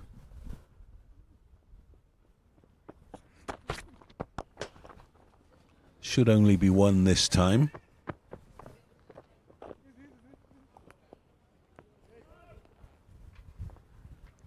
Malcolm Nofel cleaning up there. That's long off.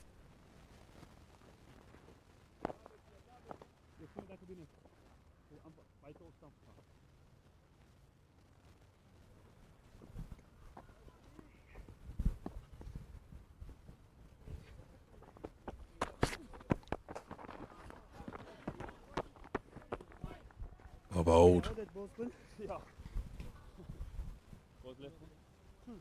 Bears Swanepoel and Delano Pochita seem to specialise in resurrecting the Lions when they have a bad day with the bat. But they're not going to be in there long enough to make a big difference today. Oh, Zuma's done well to get a glove on that. They've just got 1. It's a good comeback from Abrams here. Can he finish the over? He's gone for 8 off 5. It was 7 off 3.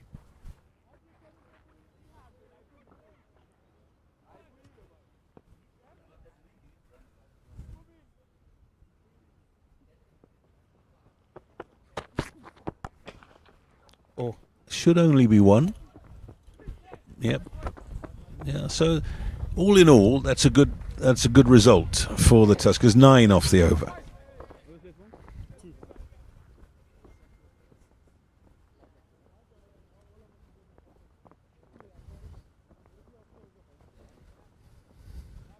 So Philium will bowl the last over from the college end. Oh, we didn't get the last.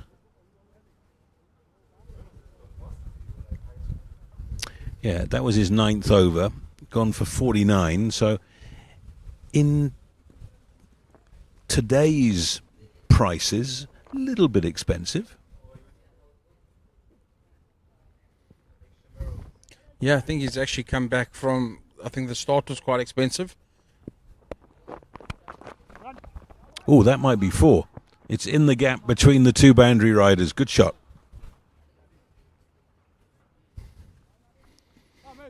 Great placement from Pochita.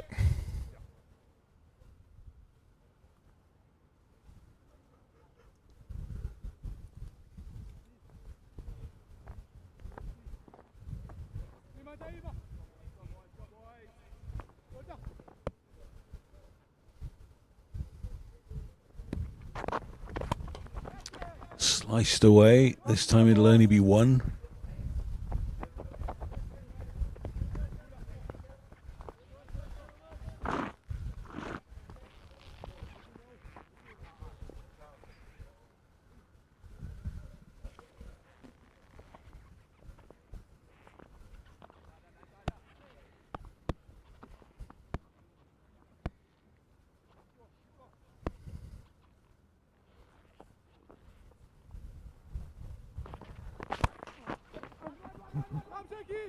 Definitely looking for 2. And it's not going to happen. That's great fielding from Shackleton. Racing off the boundary to cut down the angle.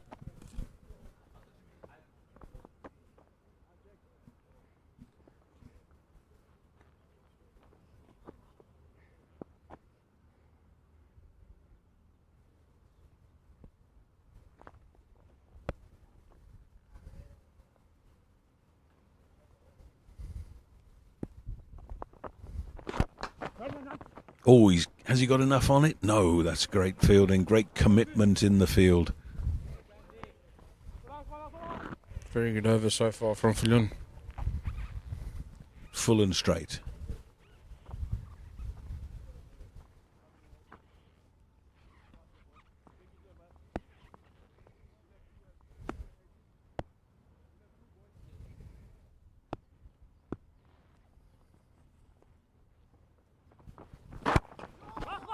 Oh, bold.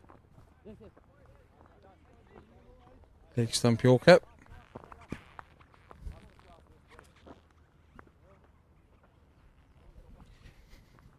He and Darren de Pavillon were such good purchases for the Tuskers. And although Hardis Fillion has spent a little bit of time out with that foot injury, generally speaking, I think the Tuskers have got the absolute best out of those 2 signings. That'll be 4. That's unfortunate. A little bit over pitched, and the thick edge goes for 4.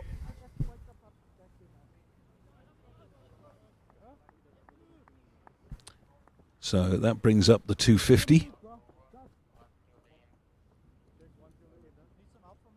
Pocketa has got to 20 off 16 deliveries. Oops. Looks like they've fell behind time. Umpire Jelly is signalling an extra fielder into the ring. I wouldn't say it's the norm, but we see it relatively frequently these days, don't we? Yeah, cricket bodies are now trying to stick to times. You don't blame them, obviously with TV and all of that stuff. And try and get rid of slow over rates and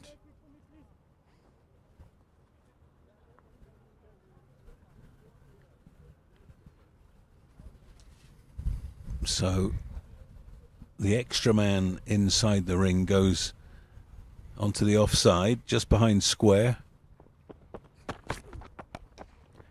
Top edge, but there is nobody there, and it is 1 bounce 4.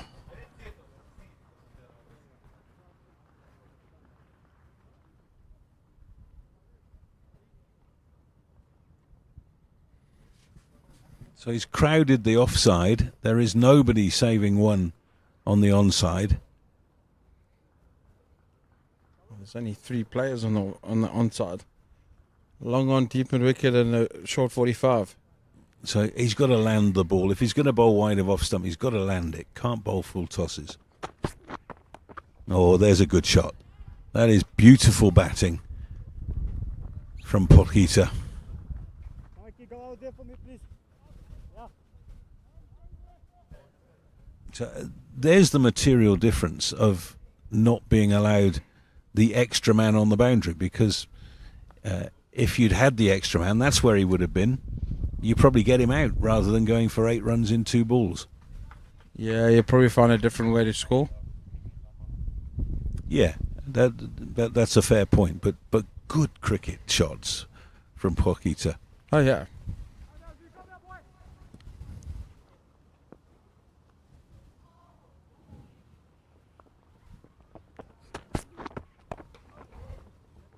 That should only be 1.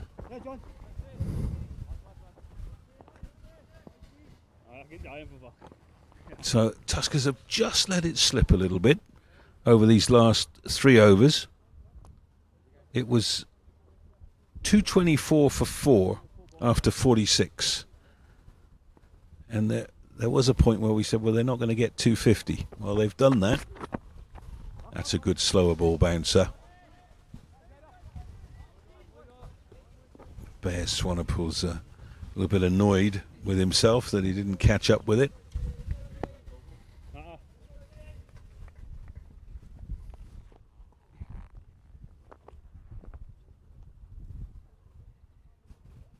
Two balls left in the innings.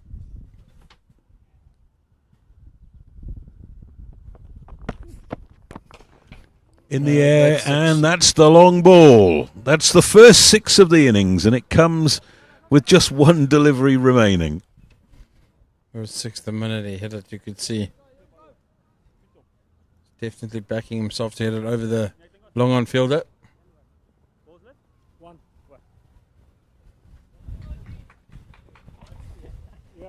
So we said they couldn't score at 10 and over. Well, they've done it.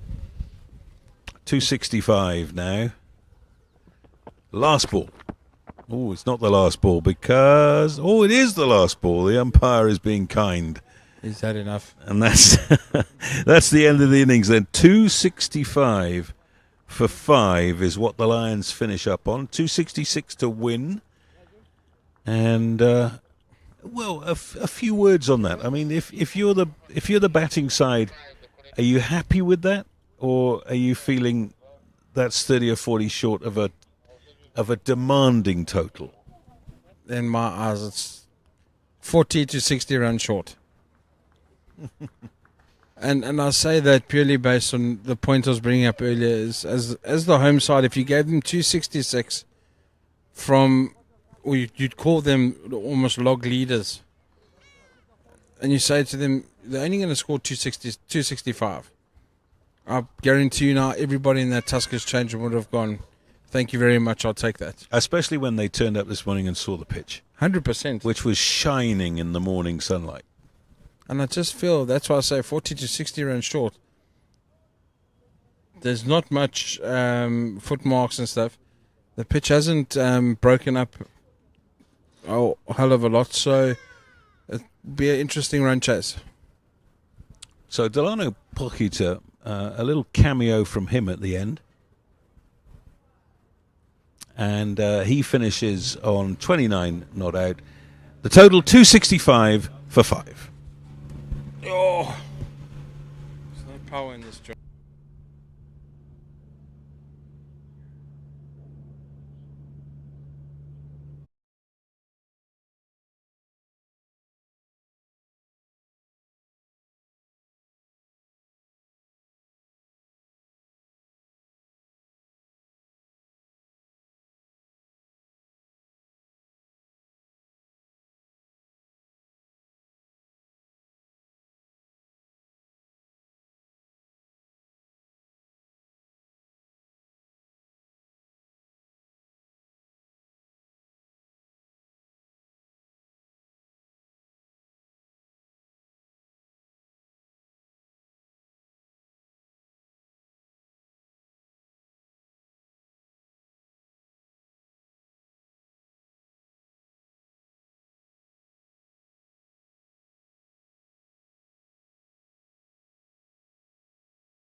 It's a temporary plan, but hopefully it lasts us. What have you worked out? This is on now. That's all we need to do.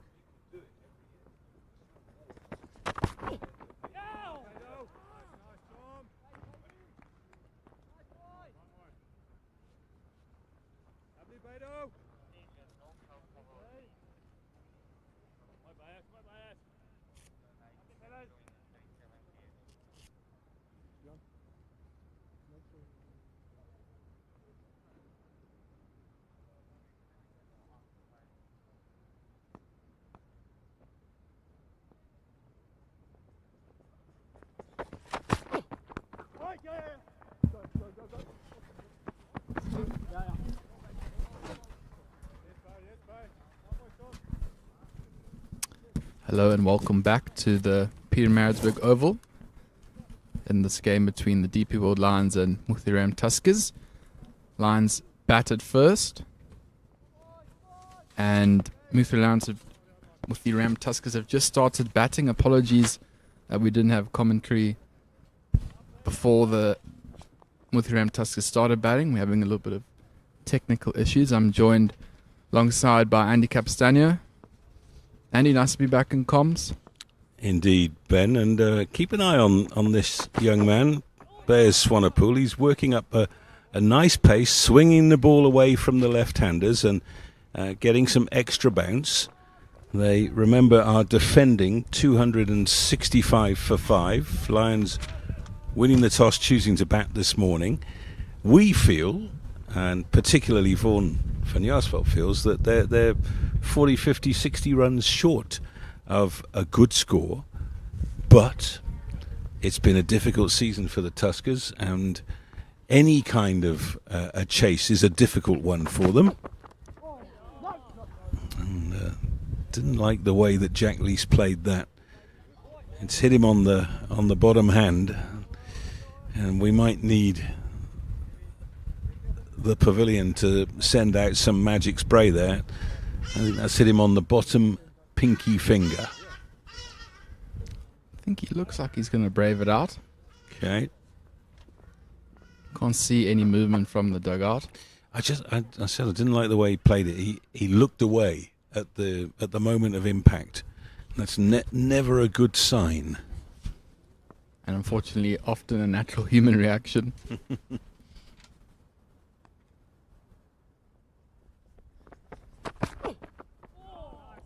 Yeah, Andy, you're right. Swanepoel's really getting it to move.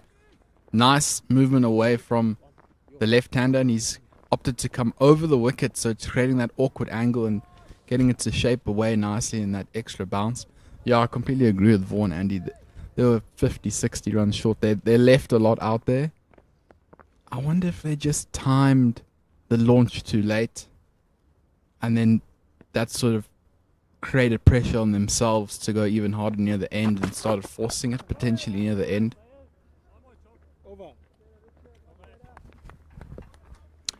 That's 3 overs done. 2 runs off the third over. 14 without loss.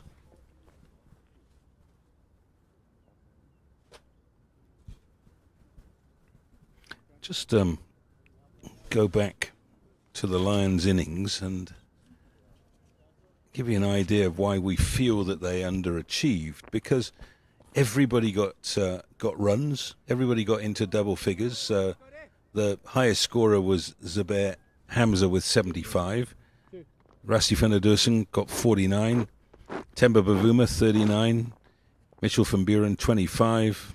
Delano Potgieter 29 not out off 19 deliveries, and Bears Swanepoel not out on 14. He was the only man to hit a 6, and it came off the penultimate ball of the innings. And we all felt that the Tuskers bowled well. It was never a pitch where you were going to bowl a side out cheaply, so you had to bowl with discipline, and they did. The best of the bowling: Hardis Viljoen 2 for 52, Malcolm Nofal 2 for 31. Oh, a little bit of an inside edge onto the pad Otherwise, they were all going up. And the ball swinging for Cody Youssef as well, Ben. Yeah, seems like there is a bit of overhead conditions. A little bit of a chance of rain, which is quite disappointing. Seeing particularly as Andy that the Tuskers have a chance here, and we were probably quite writing them off too soon. We thought Lions would get excess of 300, and the Tuskers batting has struggled this season. That's a good shot. Yeah, well fielded. And probably a good call to say no to the second. Yeah, and we just now feel, Andy, that they have a chance here. They need one or two guys to bat long and bat properly, and they're properly in this game. And fair play to them, because I think their bowlers have created that chance for them. I suspect that it won't be rain, it'll be bad light that could be the problem. My app says rain at 5 o'clock, by which time we should be done here. But it is quite gloomy out there now, and over the last hour, we've gone from bright blue sunny skies to complete cloud cover. Andy, you should know the Midlands well enough by now to know that's quite normal. You never know what you're going to get. The old Forrest Gump box of chocolates. That's a good shot from no foul. Should pick up an easy 2 here. Yeah, and I don't know if you had a look at the Tuskers game versus Western Province. Such an amazing game of cricket. Tuskers getting their first win in the CSA comp. You know, a lot of those guys have put in such hard yards throughout the season, and to get that win finally must have been so nice. And it was a 6 off the last ball, which is quite entertaining. Of course, the top scorer, Wayne Parnell, not playing today. He's at his wife's bedside. They've just had their 3rd child. Congratulations to the Parnells. And that means that we've got a new captain for the Tuskers today. We thought that they would just revert to Mikey Erlang, but they didn't. They gave the captaincy to Cameron Shackleton, who I thought had a very good day in the field. He was the outstanding ground fielder, and he handled his bowlers very well. I think he backed his instincts. There was a moment when Andile Mokakani came on where I was thinking, oh no, they're going to take their foot off the jugular here, but Mokakani bowled a loosener and got Rassi van der Dussen out with it. And sometimes captains just have that sixth sense. So I'm going to try this. It might not work. And in that occasion, it did.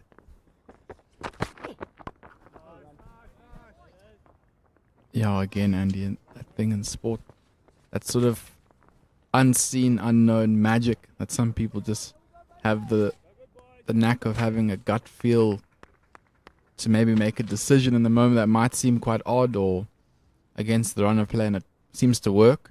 So maybe he's got that as well.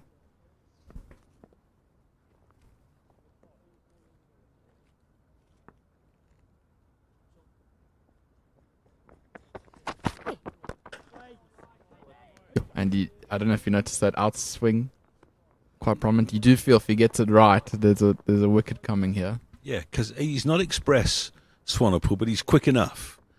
And the odd ball is really flying. But I think we'll see the same thing that we saw in the Lions innings, which is that the ball does swing for 7 or 8 overs, and then that's all she wrote. Oh, that's unlucky. That's out of the middle of the bat. And it's hit the stumps at the non-striker's end. Dot ball instead of 4. Good looking shot from Jack Lees. Yeah, and he's getting the ball to move away and in. Which is serious skill. Not a lot of people can do that. And as you say about the white ball not moving after 7 overs, that is the character of the white ball in general. And that's why the best bowlers in the world in one-day cricket normally can swing the white ball early on. That's why they're so effective. Got a fielding change here. Fine legs coming up. Square legs going back. Might be looking to target the pads here, bring it back in.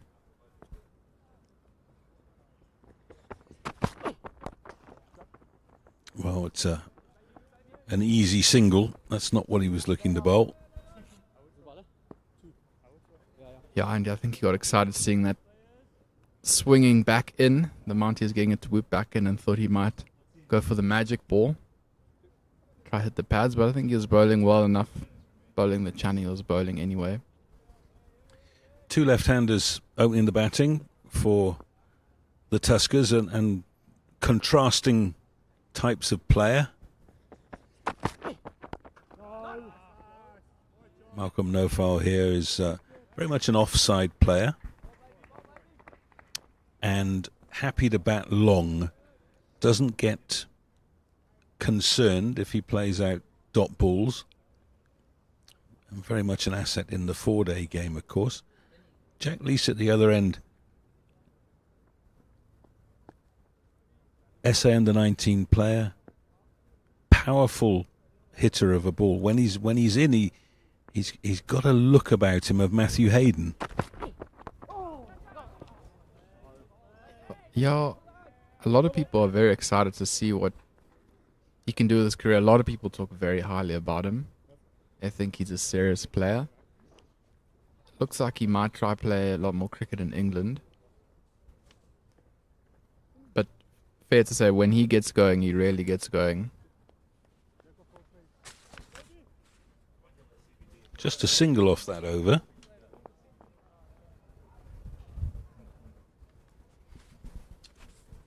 Yeah, of course, he's got a British mother, Jack Leese. And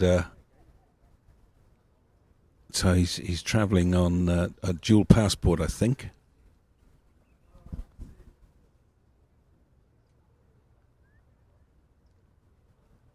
Interesting to see what Lions are doing with the field here. Opting to have a deep square. Bringing fine leg up. They might feel that targeting the pads could force an error from the left-handers. And they've actually also brought Temba Babuma into catching mid-wicket, so could certainly see a plan of use of targeting those pads and stumps. No! Bowls a heavy ball, Cody Yusuf. He's 27 years old and got his opportunity to play for South Africa. Played 2 test matches against Zimbabwe last year and played an ODI against England. And you can see what the selectors see in him. He, as I say, bowls a heavy ball, swings it, and he's got a good aggressive attitude.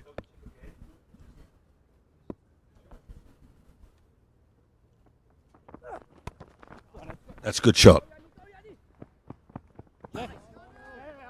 Oh, he's done well to keep that ball in play. Delano Pochita down on the boundary. Oh, Cody Yusuf obviously is quite an impressive bowler. I think he played in that game where, I can't remember the exact figures, but England got a ridiculous score of 400, then South Africa got bowled out for 50. I can't remember the game. It was quite an interesting game to watch. Oh, well bowled. Gets it past the outside edge. Good length. Yeah, Andy, you're describing Jack Lees as a player. Seems like a batsman who can bully bowling attacks when he gets going. And you can see those hard shots down the ground and those punches. Quite a forceful player. Came to the Tuskers last season looking for first team cricket. Yeah, I think he's at the Titans.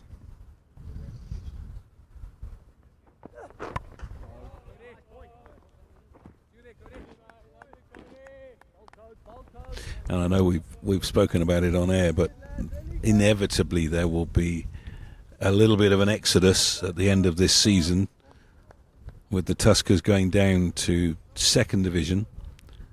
There'll be a number of these players that are out there today who will be snapped up by other provinces who will be playing in the first division. Jack Leese will be hoping to be one of those.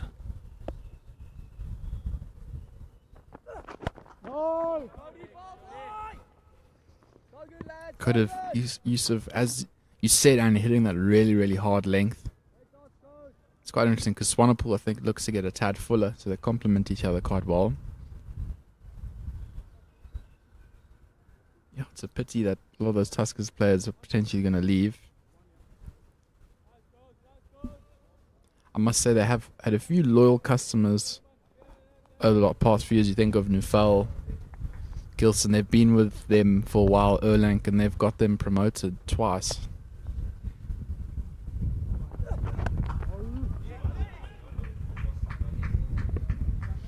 End of the over. And that was hard work for the batting side.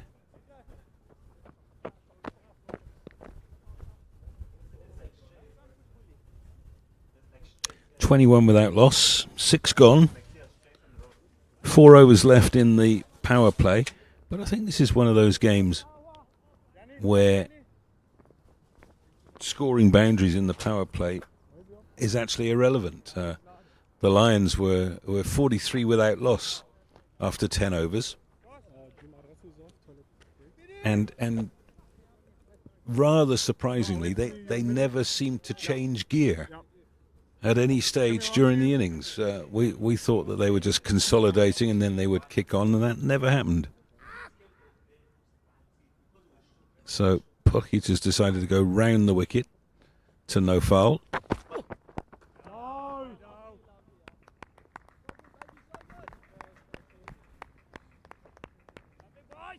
I'm still perplexed on what happened in the Lions innings. I was trying to analyze it. I mean, I went for a walk again near the end, and I think 2 of the marketing guys with Tuskers are quite good friends with the players, and I heard Mikey Ehrlich saying, "I'll be delighted with 260." Clearly the Tuskers think they did well. Good shot, 4 runs. Bad ball, short and wide, and Malcolm Neufeld took full toll.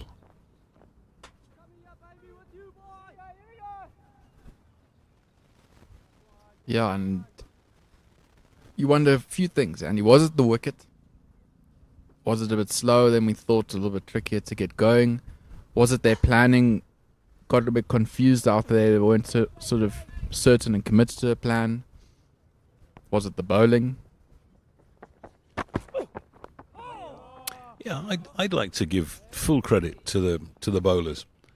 They used 7 bowlers, and if I was being hypercritical, I would say that maybe Ziad Abrahams bowled 2 overs too long, and was expensive right at the death. Maybe they had a few options who else could bowl those overs, and they decided to go with Abrahams. That is his skill, death bowling. That's another good shot from no foul. He'll pick up 1. But I felt that everybody who bowled to a plan, to a well-set field, and they just didn't give away silly boundaries. You had to work for runs all the time.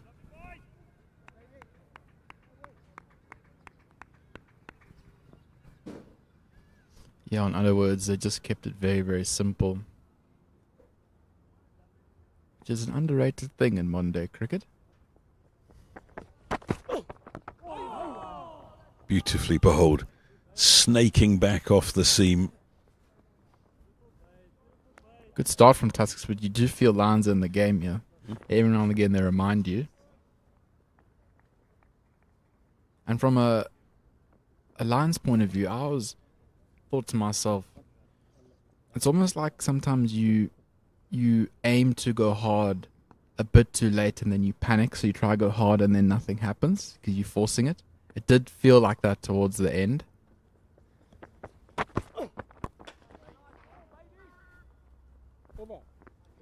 Over bowled.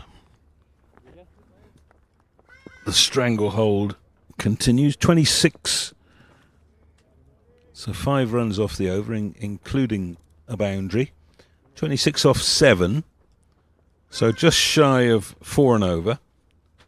But it's not the end of the world, and those two should be discussing exactly that. They have seen a full 50 overs played on this pitch.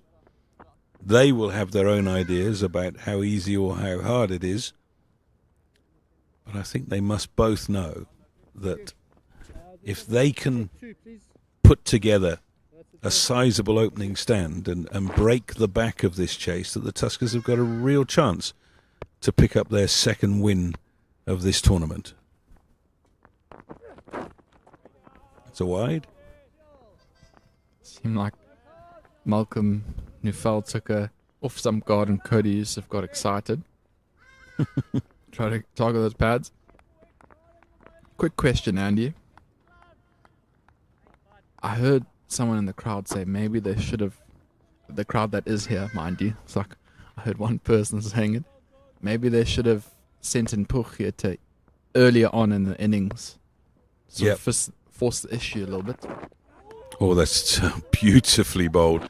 Nicely taken by Mitchell van Buren behind the stumps. We've had a question coming in, and I should remind people that Wandile Makwetu is not keeping wicket for the Lions today. He picked up an unfortunate injury playing soccer yesterday, and so Richard Selatswane has come into the side, and he will bat at number 7, and Mitchell van Buren has taken the gloves.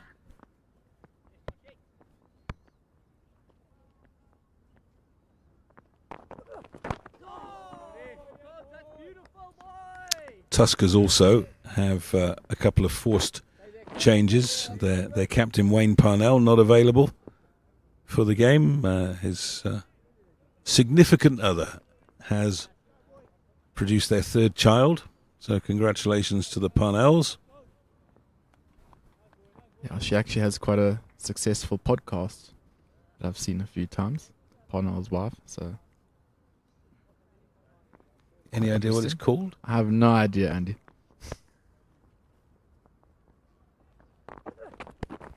That'll be 4. Bad ball. It's not off the bat. It's off the pad, but leg buys. That's the first real bad ball that Cody Yusuf has bowled. What's quite obvious to me is they've got the ball to swing a little bit and they've bowled good balls. This is a good start from the Tuskers, and you feel that this is still a good surface to bat on. Nothing's changed. Maybe even a little bit easier than earlier as the days dried out the wicket.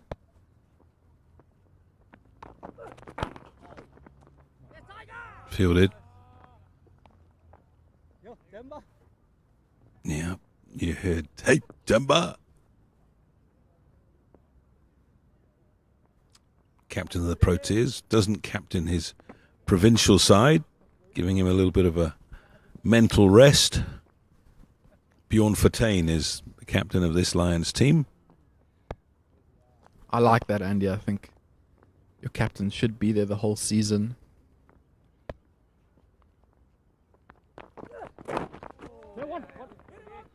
Yeah, good run. And I think it would be too much to ask of Temba to now be the international captain, which I can't imagine how stressful that is, and to come captain Lions domestically. And it's nice to build a team around the same captain throughout the season.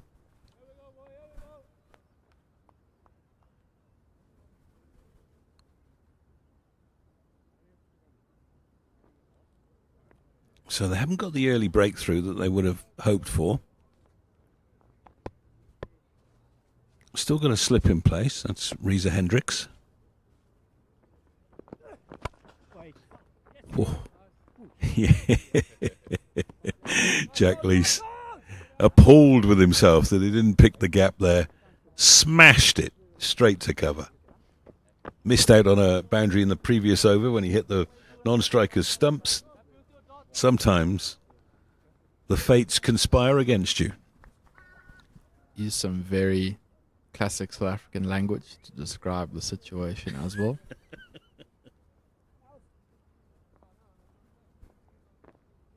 .32 without loss from 8.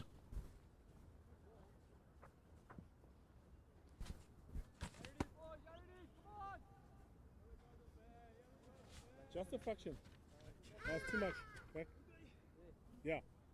That's too off. And interestingly, the Lions at the same stage were 33 without loss.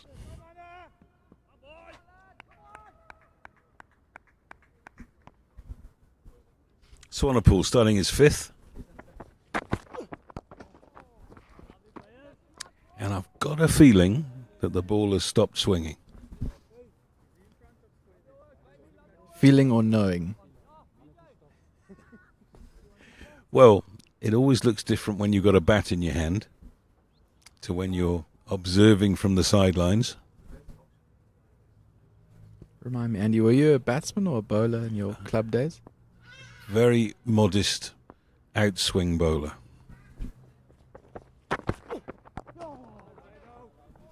Do you think the Lions could have used her out there with the overcast conditions? I would have bowled well in these conditions, yes. But the boundaries might not have been long enough.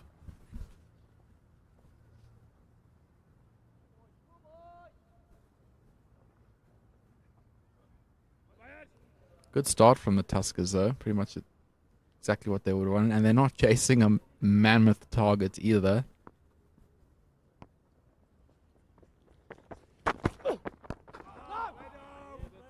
I think that's been the disappointment of the season for the Tuskers, that a guy like No Foul has got runs wherever he's gone, has given the Tuskers many a solid start, and they haven't kicked on from those solid starts. We've seen them get into a position where they can attack, a wicket falls, and then another one, and then another one, and before you know it, the game is gone.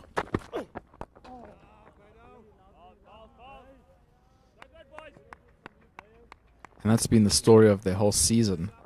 We've gone on and on about the batting. I mean, they've got the bowlers, and we've seen that today, because to restrict Lions to that total on this wicket with the players they've got, you got to say it was a lot to do with the bowling.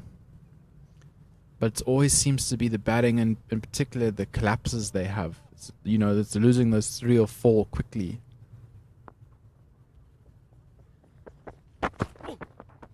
Oh, well played. He had so much time to adjust there, and they'll come back for 2.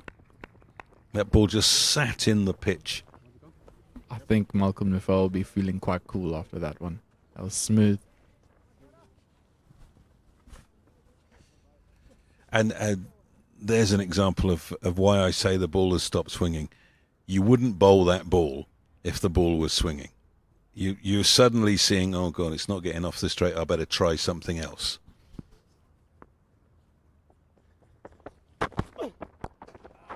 That's well bowled. That is the problem with the white ball.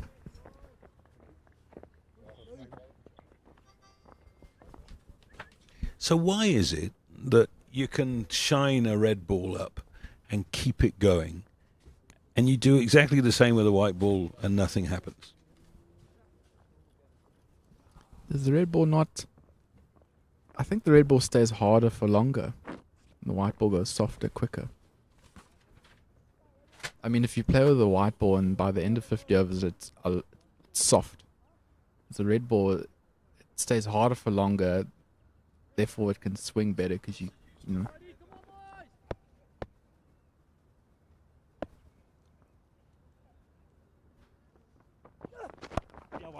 That's well played by Lees, getting over the bounce of the ball. Cody Youssef is definitely bowling that back of a length ball to Jack Lees. Feels like he could sneak a wicket with that line of length. It's interesting though, this is the last ball in the power play. And very much deja vu. We were speaking when Hardisfield and Darren de Pavillon were bowling well, swinging the ball, particularly de Pavillon, and saying they must make the most of this. Oh, he's got one past the edge. They must make the most of this and pick up a couple of wickets, because once it stops swinging, it's going to be cannon fodder. Well, actually, it stopped swinging and they bowled with discipline, and the Lions never got on top.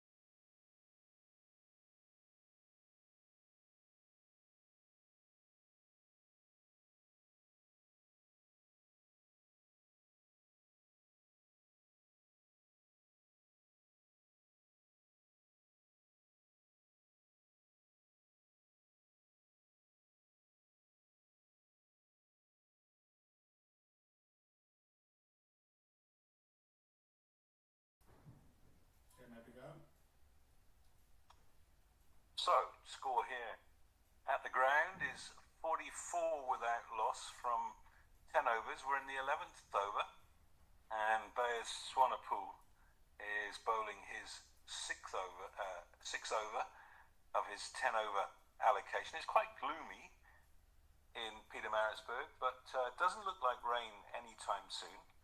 And the Tuskers are building themselves into a powerful position, little outside edge, down to third man, and it's gone for four.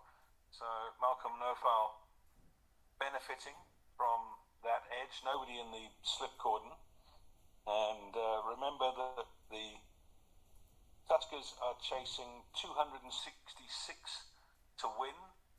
The Lions 265 for 5 in their 50 overs. Top score coming from Zubair Hamza with 75. Everybody got runs, and Hamza's score was the only one past 50, although Rassi van der Dussen made 49.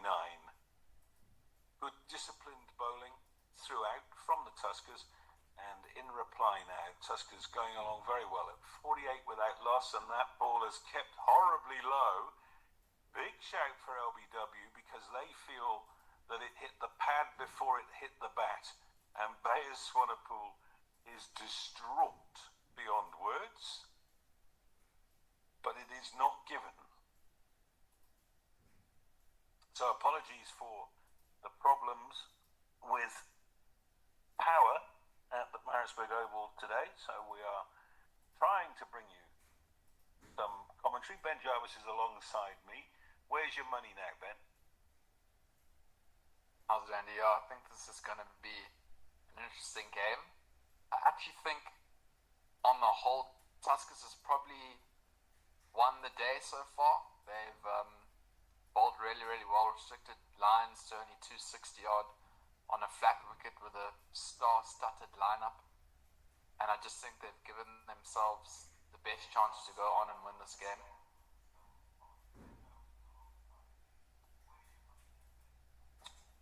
So we've got the first bowling change, and it looks like the skipper is bringing himself on to bowl.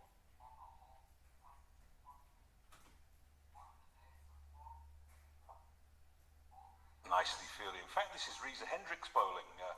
I was fooled for a moment there. Reza bowling his off spinners. Mitchell van Buren standing up, and the batter is Jack Lees. Good shot from Lees, taking it off stump, pushing it through point for one. So just one shy of the half-century mark now, and a really good platform this. The required run rate at the beginning of the innings was about 5.2, and they're just under 5 at the moment. With 10 wickets in hand, it really is an excellent platform. Lions would have come to this game thinking that whatever happened, they were going to be in the driver's seat. It has not been the case. That is the half-century. A little ripple of applause from the pavilion. Half-century coming up in the 12th over. And interesting to see the first change, the occasional off-spin of Reza Hendricks. Oh, straight up in the air. There's a chance here. Is he going to get there? No, it's fallen short. Jack Lees could have hit that anywhere. Very nearly holed out.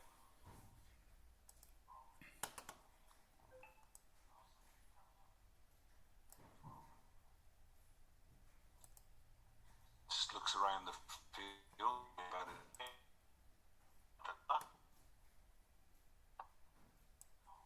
Yeah, a good finish to the over. So 51 without loss, chasing 266.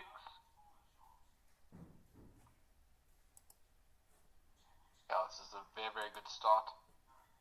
For the Tuskers, Jack Lees definitely breathed a sigh of relief there. His heart would have been in his mouth there. Fortunately for him, he didn't get enough of it for it to be a catch. For me, this is such a good opportunity for Tuskers to beat a really, really big team like the Lions. And we've seen from the Tuskers a lot of the time they're able to reduce a team to a decent total to chase, and then they start the batting well and they just have a enormous batting collapse.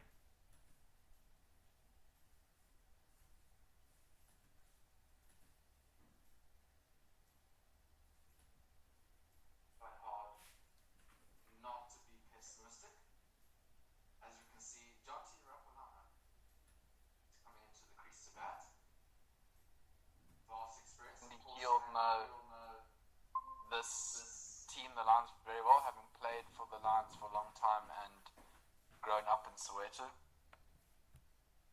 Yep, and always likes to do well against them when he can. Just checking the scores for you now, and that wicket of Jack Lees going down in the 13th over. And it is now 51 for 1 as Rapalana joins Malcolm Nofal at the crease. Of course, these two open the batting together a lot, so they'll be very familiar running between the wickets and knowing what a single looks like. And Delano Polquito, who batted very well at the tail end of the innings for the Lions, coming in to replace Bayers Swanepoel, man they call Yanni.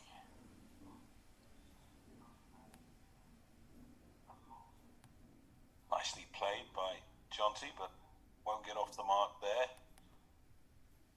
I think by his high standards, Jonty hasn't had a great season. Has been in and out of the side. Yes. And at his best, he's exactly the man that the Tuskers would want at the wicket right now. The match is tilting their way, despite the fact that they've just lost a wicket. Yeah. That'll annoy him. Loves to score square of the wicket, hits it straight to the fielder. It's a clammy afternoon. Yeah, and it'll be very interesting if we were to analyse all the Tuskers games this season and the games they've lost, of how many games they had won a certain percentage of the game. It's like, for instance, today, they're probably firmly on top at the moment. And they've probably won up 70% of the game today, but it seems like there's those little sessions of play that it can all fall down so quickly, and you know, it is concerning because we're sitting here almost waiting for it to happen. It would be so nice for change to see it not happen.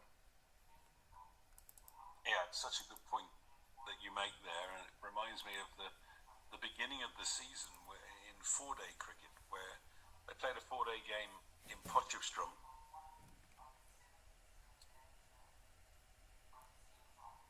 For 3.5 days, and then they had one bad session on day 4 where they should have comfortably drawn the game, and instead there was a collapse.